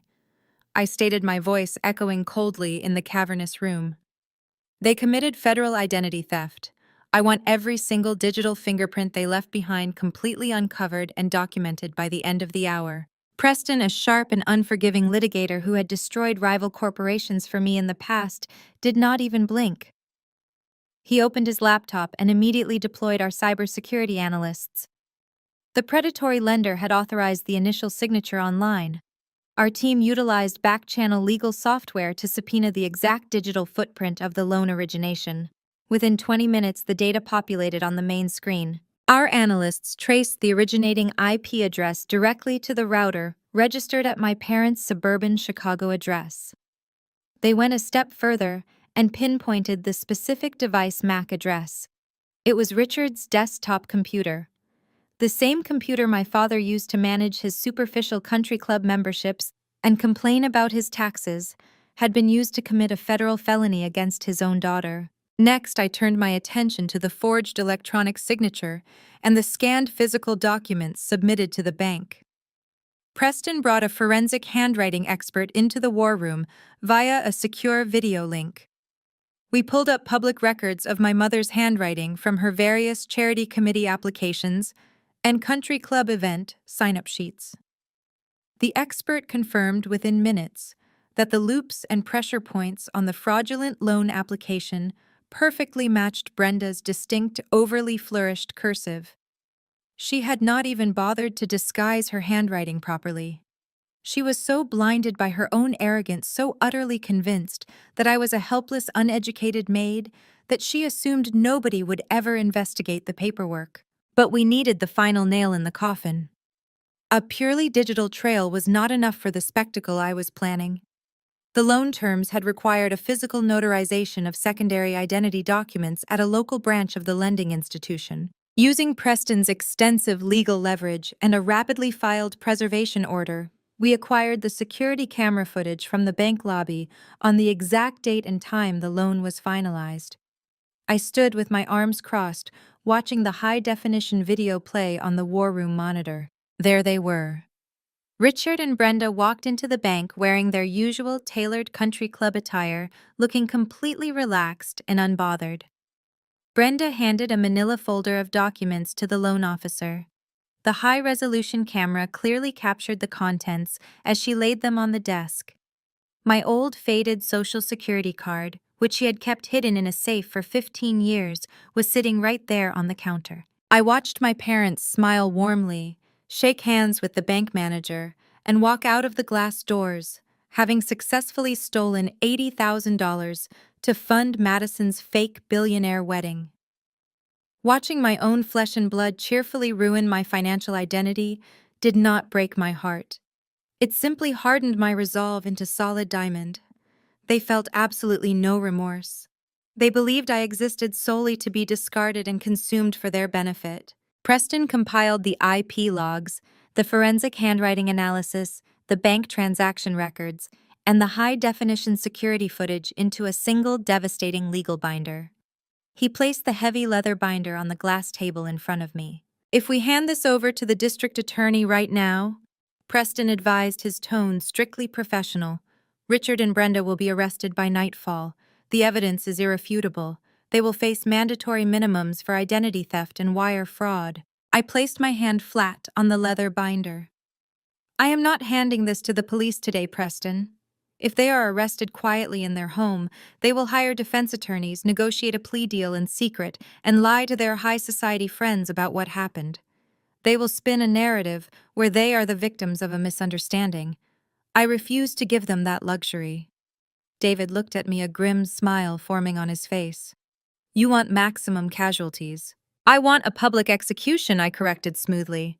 "I want them to lose everything in front of the exact people they committed this crime to impress. Keep this binder secured in the corporate safe until I give the signal." I left the war room and walked back to my office, the adrenaline of the hunt pumping through my veins. The arsenal was fully assembled. The evidence was bulletproof. I pulled out my secure phone and initiated a three-way encrypted call with Terrence and his mother, Yvonne. The time for gathering intel was over. It was time to coordinate our final strike and build a trap so flawless my family would not realize they were dead until the ground disappeared beneath their feet. I sent the secure location coordinates to Terrence and Yvonne immediately after finishing my call with the Lumina Estate Management corporate team. 1 hour later, the three of us sat in the private soundproof library of my downtown Chicago penthouse. The heavy mahogany doors were locked tight, and the glittering city skyline glowed faintly through the rain-streaked floor-to-ceiling glass. Terrence paced across the Persian rug like a caged panther. He had spent the last hour reviewing the digital forensics I sent over the encrypted line, and the sophisticated corporate lawyer was currently losing a brutal battle against raw, unfiltered rage. Yvonne sat perfectly composed on a tufted velvet sofa, slowly swirling a glass of neat bourbon, though her dark eyes burned with a lethal protective intensity. "This is entirely psychotic," Terrence said, his voice dropping into a harsh vibrating register as he turned to face me. "My fiancé is a pathological liar drowning in $250,000 of toxic debt. Your parents just committed felony identity theft to fund a wedding reception. I am calling my firm right now. I am terminating every vendor contract. I am sending an email blast to my entire guest list stating that this wedding is permanently canceled due to criminal fraud, and then I am calling the Chicago police to have Richard and Brenda arrested in their sleep." He reached aggressively for his phone, his thumb hovering over his contacts. I stood up from my leather armchair and stepped directly into his path. "Do not make that call, Terrence," I said, keeping my tone absolutely level. He stared at me, his jaw clenched so tightly I could see a muscle jumping in his cheek. "Cassidy, they used your Social Security number to steal $80,000. They are actively siphoning my checking accounts. I am not standing at an altar with a woman who looks at me like a loaded ATM. It ends tonight. If you cancel the wedding tonight, they win," I explained patiently, holding his furious gaze without flinching. Terrence frowned, lowering his phone just a fraction. How do they win if they go to federal prison? Because they will not go to prison if you blow this up in private, I replied, outlining the grim reality of the justice system for the affluent. If you cancel the wedding via a mass email, Madison will instantly launch a massive social media campaign, painting herself as the devastated abandoned bride. Richard and Brenda will play the roles of the fiercely protective, heartbroken parents. They will hire aggressive defense attorneys, claim the loan was a misunderstanding or a clerical error, and leverage their country club connections to get the district attorney to offer a quiet slap on the wrist plea deal. They will maintain their wealthy facade, and you will look like the cruel, arrogant lawyer who left a poor girl at the altar. Yvonne took a slow sip of her bourbon and nodded in absolute agreement. Cassidy is entirely correct, Terrence. In the world of high finance and high society, optics are everything. If you kill the wedding quietly, they control the narrative. They will brand you as a coward who could not handle commitment, and they will brand Cassidy as a jealous, bitter sister who poisoned your mind with fabricated documents. Terrence looked between me and his mother. The initial surge of explosive rage was slowly giving way to cold, calculated legal logic. What is the alternative? He asked, his voice steadying into a dangerous hum. We give them exactly what they want, I said, a dark smile touching the corners of my mouth. We give them the most lavish, expensive, highly publicized wedding reception this city has seen all year. We let them invite every single wealthy connection they are desperately trying to impress. We let them stand inside the grand ballroom of the Vanguard estate and drink vintage champagne. We let them build a pedestal so high that the inevitable fall will absolutely shatter them into dust. Terrence crossed his arms, leaning back against the mahogany bookshelf. He was tracking the strategy perfectly. And the marriage license, I am not legally binding myself to a fraud. You simply forget your passport and birth certificate on the morning of the ceremony, Yvonne suggested smoothly, demonstrating the ruthless pragmatism that made her a banking legend. Tell the officiant you will sign the legal paperwork on Monday morning due to a missing signature from the county clerk. The ceremony will be completely performative, no legal binding whatsoever. We let them get to the reception. I continued laying out the final architecture of the trap. We let Madison give her toast. We let her thank her parents for their incredible wealth and generosity. And then, Terrence, you take the microphone. You present your financial findings to the entire room. And I will step out of the shadows and present mine. Terrence let out a sharp, incredulous breath, finally grasping the sheer scale of the psychological warfare we were deploying. He looked at the evidence files spread across my coffee table, then looked back at me. They are going to be trapped in a room with 300 of the most influential people in Chicago, including my entire family and all of my corporate partners, and they will have absolutely nowhere to run. Exactly, I said. We are going to lock the doors, figuratively speaking, and hand them the match to light their own pyre. They want to play billionaire socialites at my expense. I am going to make sure their final performance is unforgettable. Yvonne raised her glass of bourbon, her eyes gleaming with predatory approval. To the wedding of the season, she toasted, her voice smooth and chillingly calm. Terrence picked up a crystal tumbler from the side table, the hesitation entirely gone from his posture. He clinked his glass against his mother's, then turned his dark, resolute eyes to me. To the wedding of the season, he echoed. I did not hold a glass, but I smiled, knowing the board was perfectly set. My family was going to walk down the aisle straight into a financial and legal slaughterhouse, completely blind to the executioners waiting at the altar. The evening before the wedding arrived with a heavy downpour that washed the Chicago streets clean. I stood in the kitchen of my penthouse, pouring a glass of sparkling water, enjoying the absolute quiet of a trap perfectly set. The legal documents were locked in my corporate safe. The security teams at the Vanguard estate were briefed and ready. Tomorrow was going to be a masterpiece of controlled demolition. The sharp chime of my private elevator access buzzed, interrupting the silence. I glanced at the security monitor mounted on the marble wall. Brenda was standing in the lobby downstairs, aggressively jabbing the intercom button with her manicured finger. I authorized her entry, genuinely curious about what level of audacity she was about to bring into my home on the eve of her final performance. A minute later, the heavy metal doors of my private elevator slid open directly into my foyer. Brenda marched in, shaking the rainwater from her expensive trench coat. She did not bother with a greeting. Her eyes darted around the sprawling, multi-million-dollar penthouse, taking in the panoramic views of the city skyline, the custom-imported Italian furniture, and the vaulted ceilings.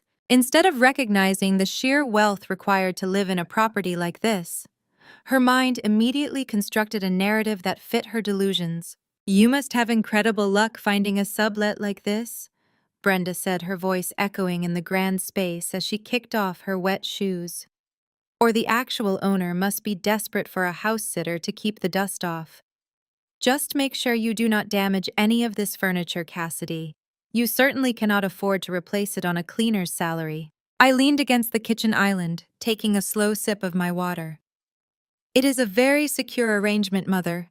I promise you the owner is more than satisfied with how I manage the property."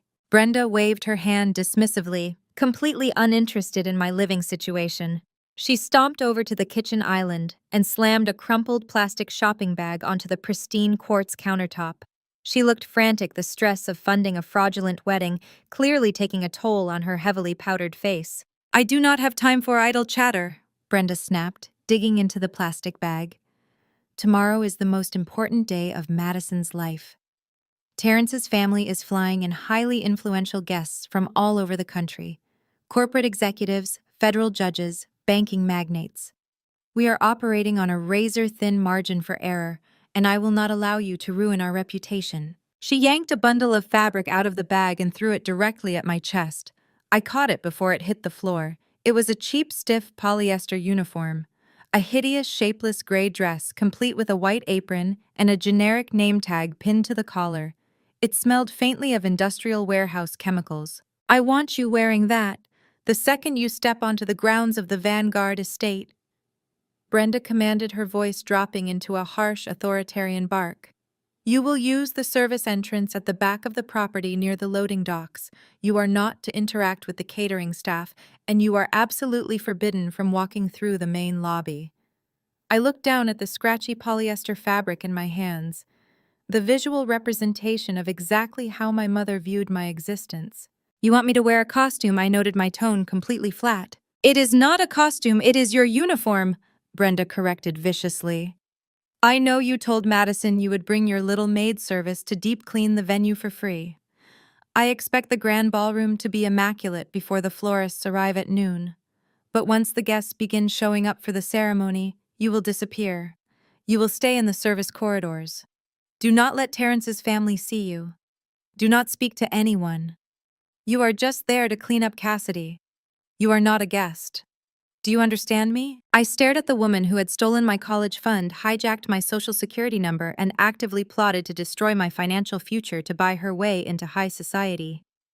She stood in my penthouse inside a building my corporation owned, barking orders at me like I was a stray dog she had graciously allowed into the yard. If I were the broken 19-year-old girl she had kicked to the curb a decade and a half ago, this moment would have destroyed me. But I was not that girl anymore. I was a predator observing prey that had willingly walked into the cage and locked the door from the inside. "Are you listening to me?" Brenda demanded, slapping her hand against the quartz countertop when I did not immediately respond. "This is not a request. If you embarrass your sister tomorrow, if you try to mingle with people who are so far out of your league, it is laughable. I will make sure you regret it for the rest of your miserable life." I slowly folded the cheap gray apron, deliberately smoothing out the wrinkles. I looked up at Brenda, and a calm, eerie smile spread across my face. It was a smile completely devoid of warmth, packed with the quiet, lethal certainty of a judge handing down a final sentence. Brenda faltered for a fraction of a second. She expected me to argue. She expected me to cry, or to demand an invitation to the reception, or to complain about the harshness of her rules. My absolute, unbothered compliance unnerved her. But her monumental ego quickly paved over that brief flash of intuition. She convinced herself that I was simply accepting my lowly place in her grand hierarchy. "You do not need to worry, Mother," I said, my voice smooth, melodic, and chillingly precise. "I understand my assignment perfectly. I will make sure the grand ballroom is flawless. I will handle all the trash." Brenda let out a sharp breath of relief, adjusting her expensive trench coat. "Good. See that you do. Madison needs everything to be absolutely perfect tomorrow. Do not be late." She turned on her heel and marched back toward the private elevator, eager to escape the presence of her disappointment of a daughter. As the metal doors slid open to receive her, she cast one final disdainful look over her shoulder. "Just remember your place, Cassidy." The elevator doors closed, sealing her fate. I stood alone in the quiet kitchen, the cheap polyester uniform still resting in my hands. I walked over to the stainless steel trash can, stepped on the pedal, and dropped the gray dress directly into the garbage. "Don't worry, Mother," I whispered to the empty room. "I'll make sure tomorrow is a clean sweep." I walked down the hallway into my master bedroom and opened my expansive walk-in closet. Hanging perfectly pressed in the center of the illuminated display was a custom-tailored midnight blue Tom Ford suit. It was a $10,000 masterpiece of modern tailoring paired with a crisp silk blouse and genuine diamond cufflinks. It was the exact opposite of a maid's uniform. It was the armor of a conqueror. I turned off the closet lights and went to bed, sleeping soundly for the first time in weeks. Tomorrow the sun would rise over the Vanguard estate, and before it set, my family's entire world would be burned to ash. The morning sun broke across the sprawling manicured lawns of the Vanguard estate, illuminating the centuries-old stone architecture and the towering oak trees that lined the main drive. It was a picture of absolute unyielding wealth, and walking through the grand mahogany double doors, acting as though they had personally laid every single brick, were my parents. Richard and Brenda arrived 3 hours before the ceremony was scheduled to begin. They immediately began treating the historic multi-million-dollar property as their personal kingdom. Brenda strutted through the main foyer in an outrageously expensive champagne-colored gown, her heels echoing sharply against the imported Italian marble. She ran a critical finger along a gold-leafed console table, scoffing loudly to ensure the nearby event coordinators could hear her displeasure over imaginary dust. Madison made her grand entrance shortly after descending the sweeping curved staircase in her custom Parisian haute couture gown. The dress she had funded with a fraudulent loan taken out in my name dragged heavily across the pristine steps. She carried herself like a conquering queen, demanding absolute obedience from everyone in her line of sight. They descended upon the venue staff like a swarm of locusts. A young waiter hurrying past with a tray of crystal champagne flutes accidentally stepped slightly out of his designated lane to avoid a floral arrangement. Richard snapped his fingers at the young man, a harsh, demeaning sound that cut through the elegant atmosphere. "Watch where you are walking, boy," Richard barked, adjusting his rented tuxedo cuffs. "We are paying an absolute fortune for this venue, and I will not have clumsy hired help ruining the aesthetic. Find your manager right now and tell them I want you reassigned to the kitchen where you belong." The young waiter flushed red and hurried away. Standing perfectly still by the main entrance was the head of the private security detail, a towering, broad-shouldered man named Hayes. Hayes was a former military contractor handpicked by my corporate team to oversee all high-risk properties under the Lumina Estate Management umbrella. He knew every square inch of this estate. More importantly, he knew exactly whose signature was on his paycheck. Hayes did not intervene when Richard yelled at the waiter. He simply caught the eye of another security operative stationed by the grand staircase, and the two men exchanged a very brief, highly amused smirk. They were highly trained professionals, but watching these arrogant strangers bark orders in a house they did not own was providing exceptional morning entertainment. Yvonne arrived a few minutes later, leading a delegation of Terrence's family. They were a striking vision of genuine class and generational achievement. Yvonne wore a sophisticated plum suit flanked by her brothers and sisters, who included federal judges, university deans, and senior surgical directors. They did not need to project wealth because they actually possessed it.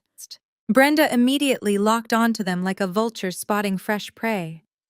She plastered on a blinding artificial smile and threw her arms open, rushing across the marble floor. "Yvonne, darling, welcome to our little celebration," Brenda announced, pitching her voice loud enough to echo off the vaulted ceilings.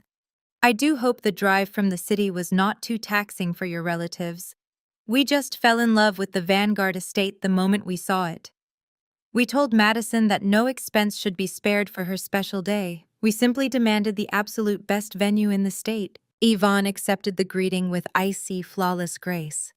She looked around the breathtaking foyer, her keen eyes taking in the spectacular floral arrangements, the towering Corinthian columns, and the sheer monumental scale of the property. She knew exactly who owned this building, and it certainly was not the woman currently bragging about it. "It is a truly magnificent property," Brenda Yvonne replied, her tone perfectly even. The level of ownership and brilliant corporate management required to maintain an estate of this caliber is truly formidable. One has to admire the brilliant mind behind it all. Brenda preened, completely missing the lethal hidden meaning in Yvonne's words. She assumed Yvonne was complimenting her exquisite choice of venue. "Well, it takes a certain pedigree to appreciate historic value," Brenda boasted, waving her hand toward the soaring crystal chandelier. "Richard and I have always prioritized high society elegance. We want Terence to feel welcome in our world."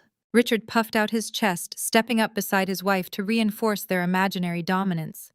"We have highly exacting standards," he added, eyeing Hayes and the security team with open disdain. "Though finding good help these days is nearly impossible. I have already had to reprimand the catering staff twice this morning. And do not even get me started on the cleaning crew." Madison glided over, joining her parents to complete the triad of delusion. She placed a carefully manicured hand on Yvonne's arm. "Speaking of the cleaning crew," Madison said, lowering her voice into a conspiratorial, gossipy whisper, "I must apologize in advance if you happen to see my older sister lurking in the service corridors today. We took pity on her and allowed her small maid service to handle the pre-wedding trash removal. We explicitly instructed her to use the loading dock and stay out of sight, but you know how desperate the lower classes can be for attention." Brenda nodded sympathetically, playing the role of the burdened mother. "It breaks my heart to see her scrub floors, but she made her choices. We just hope she does not embarrass us today." Yvonne did not flinch. She took a slow, elegant sip from a glass of sparkling water a passing waiter had offered her. Her dark eyes gleamed with a predatory anticipation that Madison and Brenda were far too self-absorbed to recognize. "I am sure your sister will make quite an impression today, Madison," Yvonne said, her voice smooth as silk. "I look forward to seeing her work. I have a feeling she is going to clean this entire place out." Across the foyer, Hayes adjusted the earpiece discreetly tucked into his right ear. The encrypted security channel clicked open. "Perimeter team checking in," a voice murmured through the radio frequency. "The primary asset has just passed the main gates. Estimated time of arrival to the grand entrance is exactly 2 minutes." Hayes tapped his microphone twice in silent acknowledgement. He looked over at Richard, Brenda, and Madison, who were currently attempting to order a senior event coordinator to scrub a non-existent scuff mark off the marble floor. The sheer arrogance of these people standing in a fortress they did not own, berating staff they did not employ to impress a family they could never equal, was a masterclass in psychological delusion. Hayes folded his hands behind his back, a dangerous, knowing glint lighting up his eyes. The trespassers were entirely oblivious, complaining about the hired help while drinking stolen champagne. The true owner of the Vanguard estate was pulling up the driveway, and the illusion of grandeur was about to be shattered permanently. The string quartet shifted into a lively classical piece as the final guests filed into the grand ballroom of the Vanguard estate. This space was a breathtaking display of architectural dominance. Crystal chandeliers the size of small vehicles hung from the frescoed ceiling, casting a warm golden glow over the sea of silk velvet and tailored tuxedos.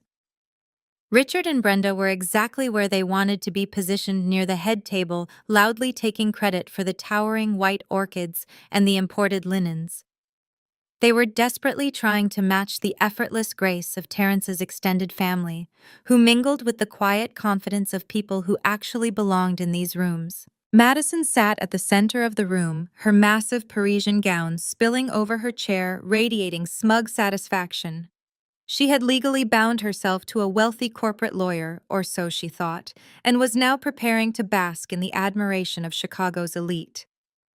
Then the massive mahogany doors at the main entrance of the ballroom swung open. Hayes, the head of my private security detail, stood rigidly to the side and held the door open. He did not do this for the catering staff. He did not do this for the guests. He did it because his employer had just arrived. I stepped into the grand ballroom. I was not wearing the scratchy, foul-smelling gray polyester maid's uniform my mother had thrown at me the night before. I was wearing a masterpiece. It was a custom-tailored $10,000 midnight blue suit, cut from Italian silk and wool. The lines were razor-sharp, designed to project absolute executive authority. A pristine white silk blouse rested beneath the jacket, and my cuffs were secured by flawless, square-cut diamond links. I wore my hair pulled back in a sleek, uncompromising style. I did not look like a house cleaner who had snuck into a billionaire's party. I looked like the billionaire who owned the building. My heels struck the polished hardwood floor with a rhythmic, commanding sound. A ripple of whispers began to spread through the perimeter of the room. High society guests are trained to recognize power, and the energy I projected as I walked into that ballroom caused several influential banking executives and corporate partners to turn their heads. Across the room, Brenda was in the middle of boasting to one of Terrence's uncles about her imaginary stock portfolio. She glanced toward the entrance, likely expecting to see another wealthy relative arriving late.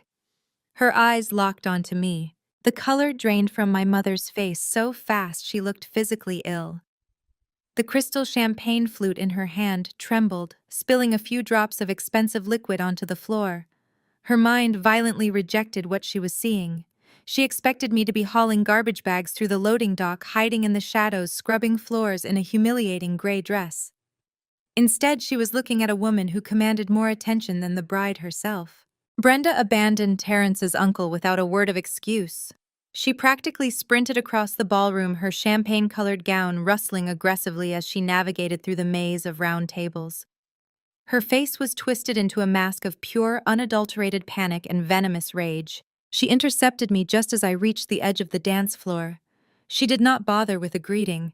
She lunged forward and dug her manicured acrylic nails brutally into my forearm, attempting to drag me behind a towering floral arrangement and out of sight. "What in the world do you think you are doing?" Brenda hissed, her voice a frantic, venomous whisper. Her eyes darted around the room, terrified that Terrence's family would recognize me. "I told you to use the service entrance. Where is your uniform? Why are you dressed like that?" I looked down at her hand, gripping my expensive silk sleeve. I did not pull away. I simply stared at her fingers with such freezing contempt that she subconsciously loosened her grip. I decided the uniform did not quite fit the dress code for the evening. "Mother," I replied, my voice perfectly level. "And as for the service entrance, I prefer to walk through the front doors of buildings I occupy." "You are going to ruin everything," Brenda snarled, trying to physically push me toward the discreet swinging doors that led to the catering kitchen. "You are a maid. You do not belong in this room. Get into the kitchen right now, put on an apron, and stay out of sight before Terrence's mother sees you. If you sabotage your sister's wedding reception, I swear I will make you pay for it." She shoved her shoulder against mine, using her body weight to try and force me backward. It was a pathetic, desperate display. She was so consumed by her own web of lies that she was willing to physically assault her own daughter in the middle of a crowded ballroom to maintain her fake social standing. I braced my stance, entirely immovable.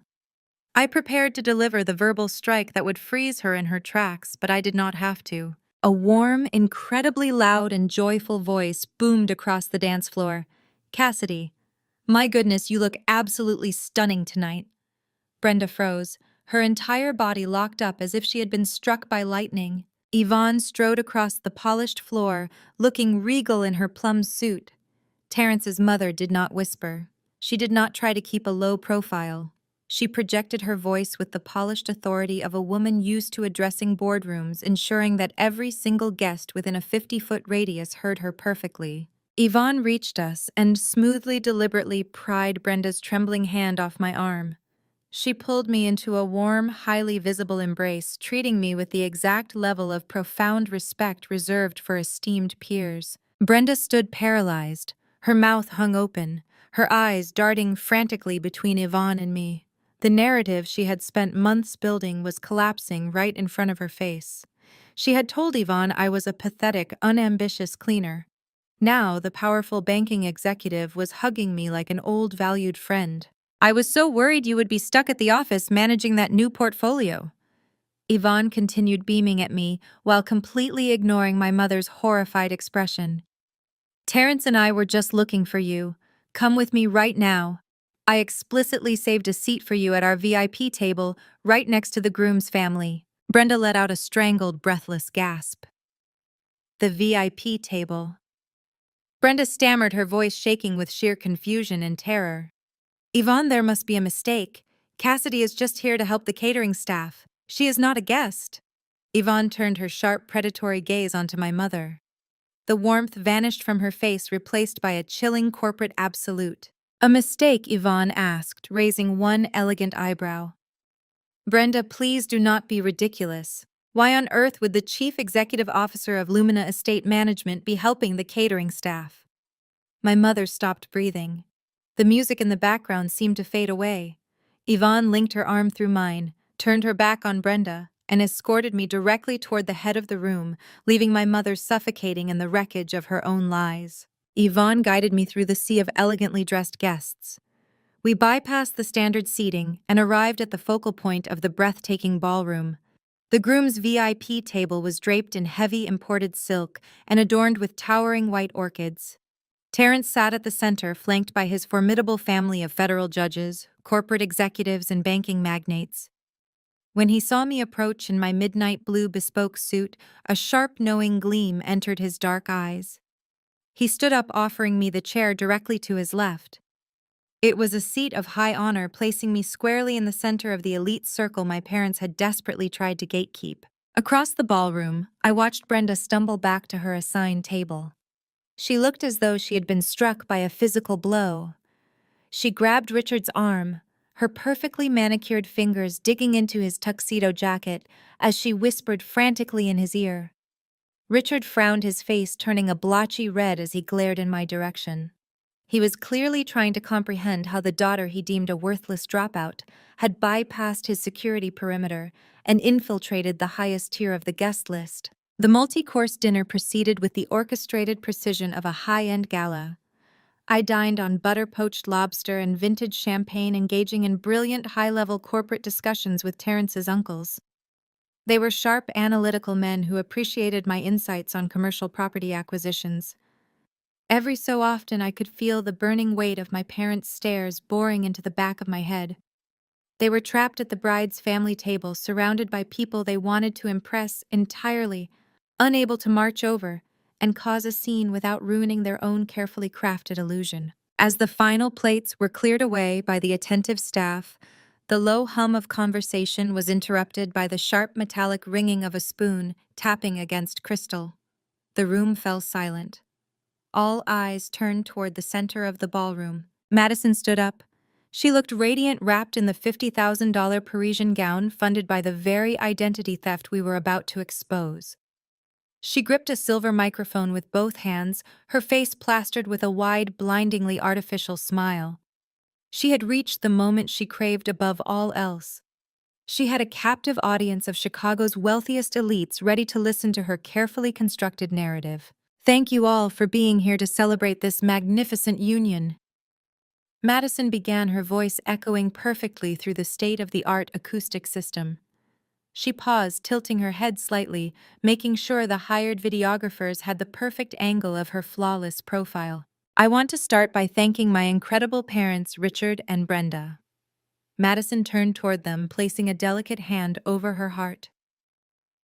Mom and Dad, your endless generosity and immense wealth have always been the foundation of my life. You spared absolutely no expense for this day. You secured the Vanguard Estate, the most exclusive and expensive venue in the state, just to make my dreams come true. You taught me what it means to be part of high society. At her table, Richard puffed out his chest, completely ignoring Brenda, who was currently sweating through her expensive foundation. He raised his glass to the room, basking in the fraudulent praise.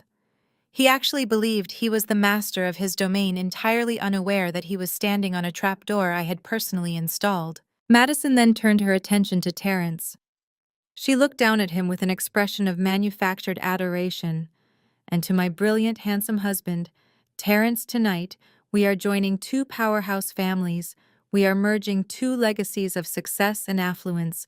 I cannot wait to build our massive empire together. Terrence did not smile. He sat perfectly still, his posture rigid, his dark eyes locked onto the woman who was currently trying to use his bank accounts to pay off $200,000 of high-interest debt. His expression was completely unreadable to the general audience, but to Yvonne and me, he looked like a predator waiting for the exact moment to snap its jaws shut. Madison was not satisfied with simply inflating her own ego. Her narcissism required a victim. Her eyes swept across the room and landed directly on the VIP table. She saw me sitting next to her new mother-in-law. I could see the brief flash of pure shock in her eyes as she took in my $10,000 suit, but her malice instantly overrode her logic. She clearly assumed Yvonne had taken pity on the poor maid and dragged me to the table as a charitable gesture. Madison gripped the microphone tighter. She decided this was the perfect moment to put me in my place, permanently establishing the hierarchy in front of her powerful new in-laws. And finally, I want to raise a glass to my older sister Cassidy Madison, announced her voice dripping with a sickeningly sweet, condescending pity. She stepped away from the head table, making sure every eye in the ballroom followed her gaze directly to me. Cassidy has always walked a very different path than the rest of our successful family. Madison continued projecting a tone of fake sympathy to the crowd. But we love her anyway. To my sister who does manual labor so others can shine. Thank you for cleaning up for my happiness today. We all know you worked so hard scrubbing these floors to make sure my wealthy guests had a spotless environment. The silence that slammed into the ballroom was suffocating. A collective, highly uncomfortable murmur rippled through the sea of elegantly dressed guests. In the world of old money and corporate elite, overt, tacky cruelty was deeply frowned upon. It was an appalling display of classlessness. Several of Terrence's family members exchanged disgusted looks. Yvonne sat completely motionless, sipping her champagne with the icy detachment of an executioner watching a condemned prisoner tighten their own noose. My parents froze. Richard's smug grin vanished, replaced by a sudden terrifying realization that Madison was drawing massive public attention to the very person Brenda had desperately wanted to hide. I did not flinch. I did not look away. I remained comfortably seated in my chair, radiating absolute power. I reached out and picked up my crystal champagne flute by its delicate stem. I raised the glass directly toward Madison. I did not look like a humiliated maid. I looked like a queen accepting the surrender of a peasant. A slow, lethal, predatory smile spread across my face. Madison faltered. Her fake triumphant grin wavered as she saw the sheer, unbothered authority in my eyes. She expected me to shrink, to cry, or to run out of the room in shame. My absolute defiance completely short-circuited her brain. Then the heavy scraping of a chair echoed sharply across the quiet room. Terrence pushed his chair back from the VIP table. He stood up. He adjusted the cuffs of his tailored tuxedo with slow, meticulous precision. His face was a mask of cold, unyielding legal fury. He did not look at his bride with love. He looked at her like a hostile witness on the stand. Terrence stepped away from our table and began walking with deliberate, heavy strides directly toward the microphone.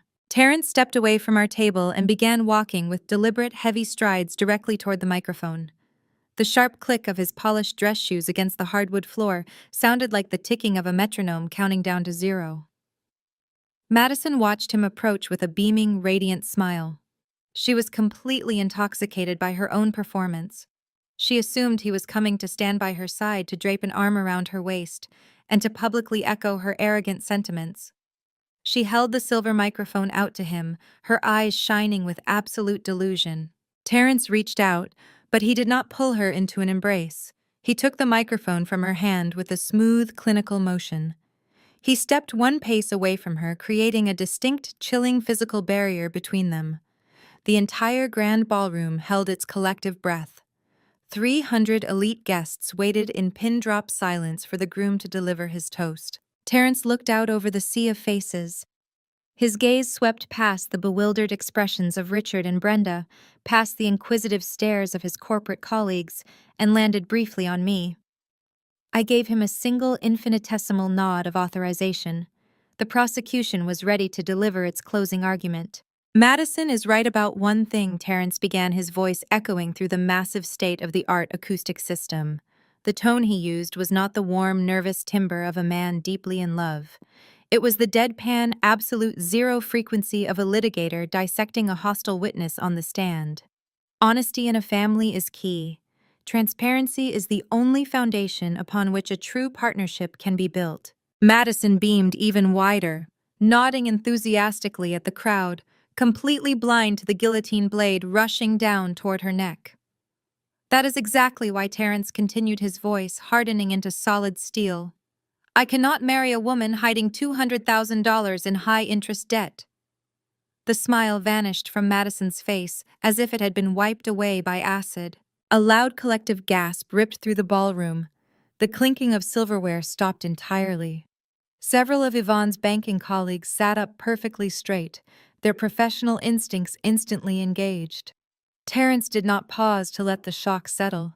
He drove the blade deeper, exposing every single layer of her financial rot to the highest echelon of Chicago society. I cannot marry a woman whose supposedly successful boutique went bankrupt and was involuntarily dissolved by the state 12 months ago, Terrence announced, his voice ringing with absolute, unyielding authority. I cannot stand at an altar with a woman who wired $30,000 from our joint wedding fund to pay off subprime lenders and collection agencies just last week. I cannot bind myself legally or morally to a fraud who planned to use my bank accounts to save her sinking ship. Madison lost all motor function. Her hands went entirely slack. The massive custom cascading bouquet of white roses slipped from her fingers. It hit the polished hardwood floor with a heavy, humiliating thud. She opened her mouth to speak, to deny it, to spin a web of desperate lies, but her vocal cords paralyzed. She stood frozen in her $50,000 Parisian gown, stripped entirely bare in front of the very people she had planned to exploit. At the bride's family table, sheer panic erupted. Brenda gasped, clapping a hand over her mouth, her face turning an alarming shade of chalk white.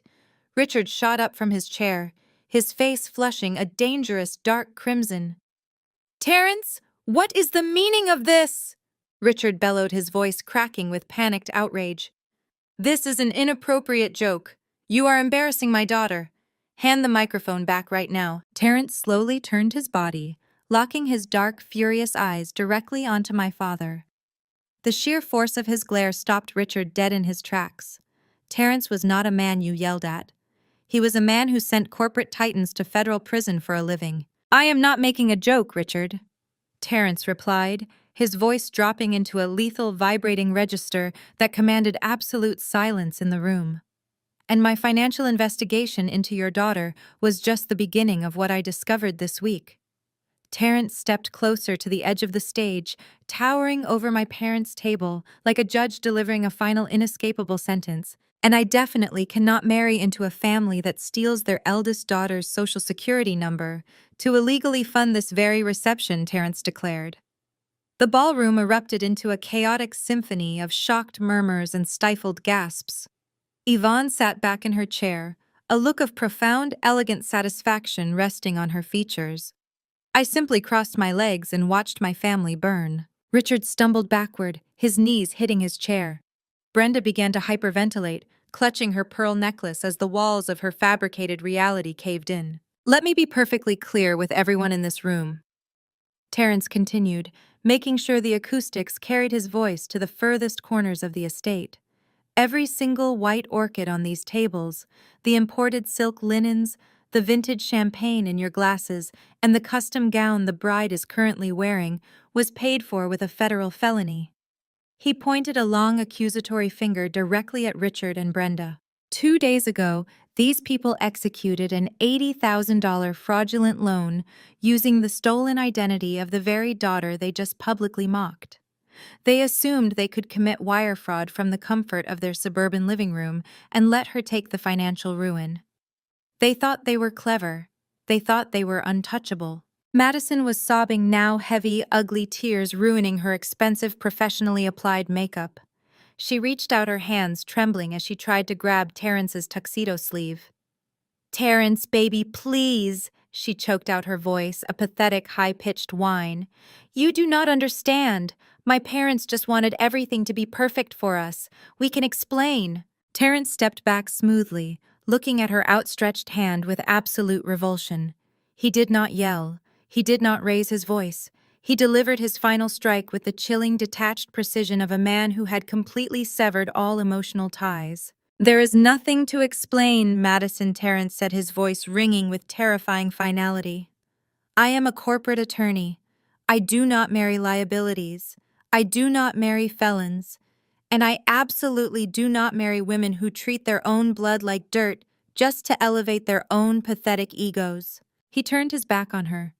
He walked to the edge of the stage, placed the silver microphone deliberately onto the nearest table, and walked straight back to the VIP section. He took his seat next to me, adjusted his jacket, and picked up his champagne flute. The silence in the grand ballroom was apocalyptic. Nobody moved. Nobody breathed. The elite guests stared at my parents and my sister with absolute unfiltered disgust. Richard and Brenda were trapped. The exits felt miles away, and the judgmental eyes of 300 powerful witnesses pinned them to the floor. The illusion of grandeur was entirely eradicated, replaced by the ugly, undeniable truth of their crimes. The apocalyptic silence lasted for exactly 10 seconds before the entire ballroom erupted into absolute chaos. The collective shock of 300 high society guests morphed instantly into outraged murmurs and sharp exclamations. Several banking executives immediately stood up from their tables, pulling out their phones to contact their respective risk management departments. They had just been informed that they were drinking champagne funded by federal identity theft, and their tolerance for associating with criminals was exactly zero. At the bride's table, the illusion of the perfect family violently disintegrated. Madison sank to the floor, her massive Parisian gown pooling around her like a deflated parachute, burying her face in her hands as she wailed. Brenda was hyperventilating, clawing at the collar of her expensive dress, looking wildly around the room for any sympathetic face and finding absolutely none. But it was my father who reacted with the most volatile cocktail of denial and rage. Richard could not process the reality of his public execution. His monumental ego, inflated by decades of lies and financial manipulation, simply snapped. His face turned a dangerous mottled purple. The veins in his neck bulged against his rented tuxedo collar as he stared at the VIP table where Terence and I sat perfectly composed. "You arrogant bastard!" Richard bellowed, his voice raw and echoing over the growing din of the crowd. He marched aggressively across the dance floor, pointing a shaking finger directly at Terence. "You are out of your mind. You are letting that lying maid brainwash you. She is a jealous, bitter dropout who has hated her sister for 15 years. She fabricated those documents to ruin the best day of Madison's life." Terence did not even blink. He took a calm sip of his champagne, utterly unbothered by the screaming man approaching our table. Yvonne mirrored her son's posture, looking at my father with the detached fascination of a scientist observing a dying insect. "I am the host of this event." Richard continued to scream, his spittle flying as he desperately tried to assert dominance over a room that had already convicted him. "I paid for this venue. I demand respect in this room." Richard whipped his head around, scanning the perimeter of the grand ballroom. He spotted Hayes, the towering head of my private security detail, standing near the mahogany entrance doors with his arms crossed. Richard pointed forcefully at Hayes, treating the highly trained military contractor like an unruly servant. "You there, security!" Richard barked, his voice cracking with hysterical authority. "I want these two removed from the premises immediately. Throw this ungrateful maid and her delusional lawyer out the back doors. They are trespassing on a private event. Remove them right now, or I will have your job." The ballroom fell into a hushed, tense anticipation. The wealthy guests watched the security detail, expecting the guards to either intervene or call the local authorities to de-escalate the screaming father of the bride. I set my crystal champagne flute down on the table. The sharp clink of the glass cut through the lingering noise. I stood up, smoothing the front of my midnight blue bespoke suit. I did not rush. I walked around the VIP table with the slow, deliberate grace of a predator that had successfully cornered its prey. I stepped directly into the center of the dance floor, placing myself squarely between Richard and the exit. My father glared at me, his fists clenched fully, expecting me to cower or argue with his delusional narrative. Hayes pushed off the wall. The massive security chief walked across the polished hardwood floor, his heavy boots making a methodical, intimidating sound. Two other security operatives stepped away from the perimeter, following closely behind him. Richard puffed out his chest, a sickeningly triumphant smirk briefly flashing across his purple face. He genuinely believed his aggressive commands had worked. He thought the hired muscle was coming to drag me out by my collar. Hayes bypassed Richard entirely. He did not even grant my father a passing glance. The towering security chief stopped exactly 2 feet in front of me. He snapped his heels together, clasped his hands behind his back, and offered a deep, highly respectful bow of his head. "Orders." Boss Hayes asked, his deep voice carrying flawlessly across the silent ballroom. Richard physically recoiled, stumbling backward a step. The triumphant smirk melted off his face, replaced by a look of sheer, unadulterated horror. He looked from Hayes to me, his brain violently misfiring as he tried to process why the head of security at the most exclusive venue in the state was addressing his house-cleaning daughter as his supreme commander. I reached inside the inner breast pocket of my tailored suit jacket. I withdrew a thick, folded legal document printed on heavy, watermarked parchment paper. I walked toward the main head table where Brenda was still hyperventilating into her hands. I dropped the heavy document directly onto the center of the table, right next to the towering centerpiece of white orchids. "That is the master deed and the corporate acquisition record," I announced, pitching my voice so every single influential guest in the room could hear the final crushing truth. "I do not clean properties, Richard. I acquire them. I am the founder and chief executive officer of Lumina Estate Management. I bought the management group that oversees this property 30 days ago. I own the Vanguard estate."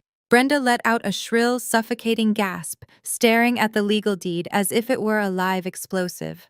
Richard swayed on his feet, the color draining from his face so rapidly he looked like a ghost in a rented tuxedo.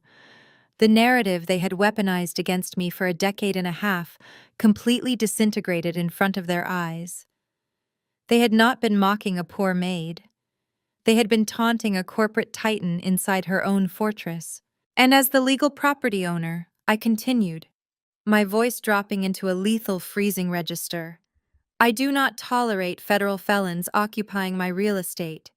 I turned my gaze back to Hayes. The security chief stood at absolute attention, waiting for my command. "I want these trespassers removed," I ordered smoothly, gesturing toward my father, my mother, and my sobbing sister.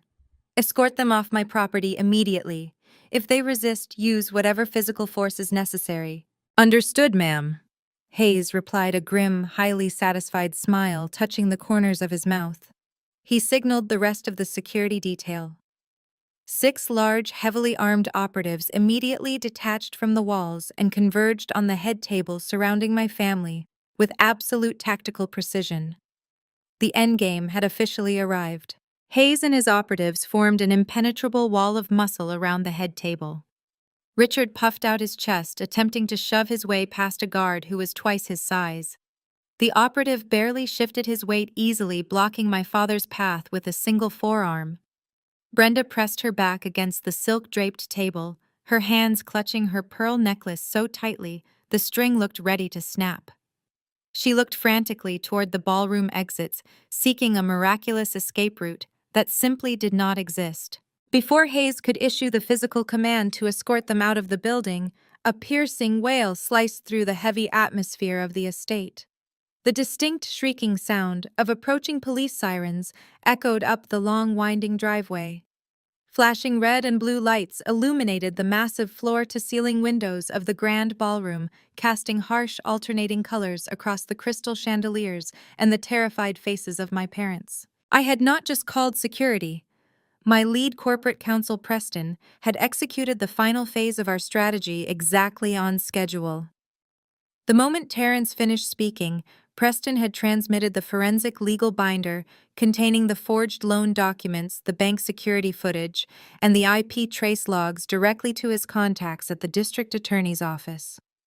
The authorities had been waiting on standby just outside the property gates for my signal. The heavy mahogany doors at the main entrance swung wide open for the second time that evening. A squad of uniformed Chicago police officers marched into the ballroom, led by a seasoned detective in a dark trench coat.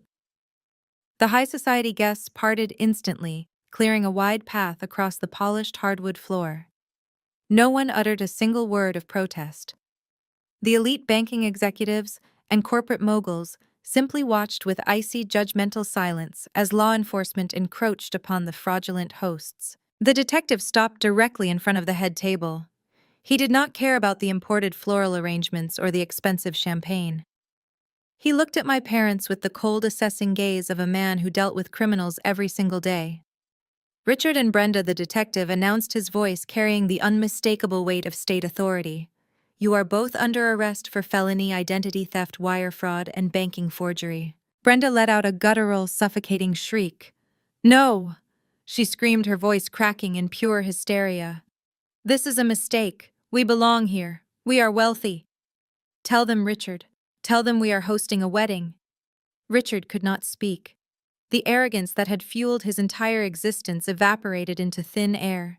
He stared at the silver handcuffs unhooked from the belt of the nearest officer, his jaw trembling uncontrollably. "Turn around and place your hands behind your backs," the arresting officer commanded, stepping forward. When Richard hesitated, the officer forcefully grabbed his arm, spun him around, and locked the steel cuffs over the cuffs of his rented tuxedo.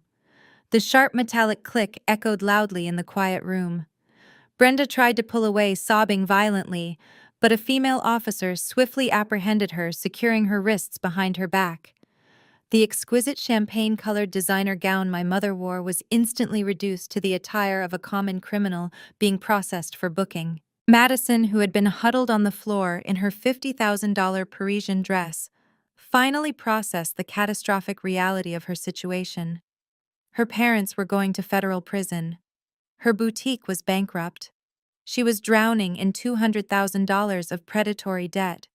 The only safety net she had left was the man walking away from her. She scrambled across the polished floor on her hands and knees. Her heavy silk gown tangled around her legs, making her look desperate and pathetic. She crawled directly toward the VIP table where Terrence stood tall and unbothered. "Terrence, please?" Madison sobbed, her hands reaching out to grab the hem of his tailored trousers. "You have to help them. You are a lawyer. You can fix this. I love you. I will do anything you want. Just please do not leave me like this." Terrence looked down at the woman who had tried to siphon his wealth to save her own sinking ship. He did not yell. He did not show an ounce of pity. The expression on his face was one of absolute clinical revulsion. "You do not love me," Madison, Terrence said, his voice dropping into a flat, devastating monotone. "You love my bank accounts. You love the idea of using my family's legacy to mask your own failures. Do not ever contact me again. My legal team will be serving you with a restraining order and a civil suit for the funds you misappropriated from our joint accounts by Monday morning." Madison let out a broken, agonizing wail, collapsing completely onto the floor. She buried her face in the imported silk tablecloth, weeping uncontrollably as the illusion of her billionaire lifestyle burned to the ground. Terrence did not spare her another glance. He turned to his mother. Yvonne stood gracefully, her posture impeccably straight, her plum power suit completely unwrinkled by the surrounding chaos. She looked at the sobbing bride, then at the handcuffed parents, and offered a singular, dismissive shake of her head. Terrence offered his arm to his mother. Yvonne looped her hand through his, and the two of them walked together down the center aisle of the ballroom. They moved with the effortless dignity and immense pride of a family that refused to be tarnished by grifters. They walked out the main doors, leaving the spectacular wreckage behind them without looking back. The detective read my parents their Miranda rights as the officers marched them forcefully toward the exit. Brenda was weeping so hysterically her makeup was smeared across her face in dark, ugly streaks. Richard kept his head bowed, humiliated beyond repair, in front of the very people he had spent his entire life trying to impress. I stood in the center of the dance floor, the diamonds on my cuffs catching the light of the crystal chandeliers. I watched the police escort my parents out of the grand ballroom they had tried to steal in handcuffs they had earned entirely on their own. The air in the room suddenly felt incredibly clean. I signed my name and the bottom of the final acquisition document, the dark ink flowing smoothly from my platinum fountain pen. I closed the thick leather portfolio and slid it to the edge of my obsidian desk. The paperwork formalized the largest corporate merger in Lumina estate management history. The past was permanently erased, and the future required my undivided focus. The soft melodic chime of my private executive elevator broke the quiet hum of the office. The heavy metal doors slid open, revealing Terrence and Yvonne stepping into my penthouse suite. Terrence looked entirely transformed. The heavy, exhausted burden he had carried during his brief engagement to my sister was completely gone. He radiated the sharp, unyielding confidence of a man operating at the absolute peak of his profession. After the spectacular implosion at the Vanguard estate, I had officially retained his corporate law firm to represent Lumina's national expansion. He was no longer just a brilliant litigator. He had become one of my most trusted friends and my lead external counsel. Yvonne stepped out of the elevator beside him looking magnificent in a tailored emerald green suit. She carried a sleek velvet box under one arm and her signature leather briefcase under the other. Her commercial bank had just financed the back end of our massive new merger, cementing a partnership that dominated the Midwest real estate sector. We had built an empire of mutual respect entirely free of the superficial vanity that had destroyed my parents. I heard the final signatures were placed exactly on schedule. Yvonne said, her voice rich with genuine warmth as she walked across the plush carpet. I hope you are ready to celebrate, Cassidy. We did not battle city zoning boards and rival acquisition firms for 6 months just to drink tap water. Terrence chuckled, setting his briefcase down on one of the leather guest chairs. He took the velvet box from his mother and opened it, revealing a bottle of vintage champagne. It was a rare, exceptionally expensive label, the kind of authentic luxury my father had spent his entire life pretending he could afford. The legal filings are officially stamped and submitted to the Federal Registry, Terrence announced, expertly popping the cork. Lumina Estate Management just absorbed the largest commercial high-rise portfolio in the city. You are untouchable now, Cassidy. The board of directors is absolutely ecstatic. I stood up from my desk and walked over to the custom wet bar built into the corner of my office. I retrieved 3 heavy crystal flutes and arranged them on the marble counter. I could not have executed the legal architecture without your firm, Terrence, I replied, accepting the glass he handed me. You navigated the antitrust regulations flawlessly. Your firm earned every single penny of that retainer. Terrence poured the golden bubbling liquid into the remaining glasses and handed one to his mother. He looked at me, his dark eyes reflecting a profound, unwavering loyalty. Working with you has been the highlight of my career, Terrence said, his tone shifting into something deeply sincere. 6 months ago, I was standing on the edge of a cliff, blindfolded, ready to legally bind myself to a financial parasite. You and my mother pulled the blindfold off. You saved my life, Cassidy. Managing your corporate contracts is a privilege. Yvonne raised her crystal flute, catching the ambient light of the setting sun. In the world of high finance, you encounter countless people wearing expensive masks, she noted, her sharp gaze meeting mine. People who leverage deceit to steal what they cannot build. But true power lies in absolute transparency. True power is building a foundation so deep and so honest that no storm can shake it. She held her glass slightly higher. To loyalty, Yvonne toasted, and to the unvarnished truth. To truth, Terrence echoed firmly. To truth, I agreed. We clinked our glasses together. The clear, resonant ring of the crystal was the exact opposite of the heavy, suffocating tension that had poisoned that engagement dinner so many months ago. There were no hidden agendas in this room. There were no fraudulent smiles or desperate attempts to impress.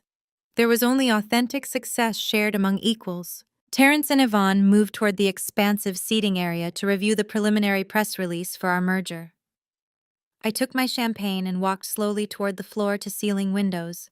The sun was beginning to set over Chicago, casting brilliant streaks of gold amber and deep violet across the sprawling urban skyline. The city looked vast and alive, a grid of endless possibilities stretching out all the way to the horizon. Millions of lights began to flicker on in the towering skyscrapers, pushing back the gathering twilight. I rested my hand against the cool glass, looking down at the streets far below. I thought about the word my mother had hurled at me like a weapon for 15 years. She had called me a maid. She had called me a cleaner. She used those titles to strip me of my dignity, hoping to keep me small, silent, and ashamed. She genuinely believed that working with my hands to survive was a permanent stain on my character. I took a slow sip of my champagne, letting the crisp, refined taste settle on my tongue. I did not hate the title anymore. In fact, I embraced it completely. They called me a cleaner, and they were absolutely right. I had built an empire by taking broken, neglected properties and stripping away the rot. I specialized in identifying structural decay and eradicating it. But my greatest achievement was not fixing commercial real estate. My greatest achievement was applying that exact same protocol to my own existence. I had looked at the toxic parasitic waste that was infecting my life, and I had scrubbed it out entirely. I had sanitized my environment, removing the people who viewed me as nothing more than a scapegoat and an ATM. I had swept away the lies, the manipulation, and the breathtaking cruelty that my parents and sister had tried to track through my front door. I stood in my penthouse, surrounded by true allies, holding the legal deeds to a multi-million-dollar empire that nobody could ever take away from me. I had started with a mop and a bucket, and I had ended up owning the skyline. The past was swept away. The garbage had been taken out. I looked out over the glittering city, completely at peace, leaving nothing ahead of me but a brilliant, spotless future. The profound lesson from Blanche's journey is that our worth is never defined by those who abandon us. When her mother left her at the airport, it felt like the ultimate betrayal, but it actually became the catalyst for her true liberation. We often cling to toxic relationships out of obligation, hoping people will change. However, true family is built on mutual respect and consistent presence, not just biology. By setting firm boundaries, she discovered her own strength and a father's unwavering love. Share exactly how you have established healthy boundaries with toxic relatives to protect yourself, and comment below.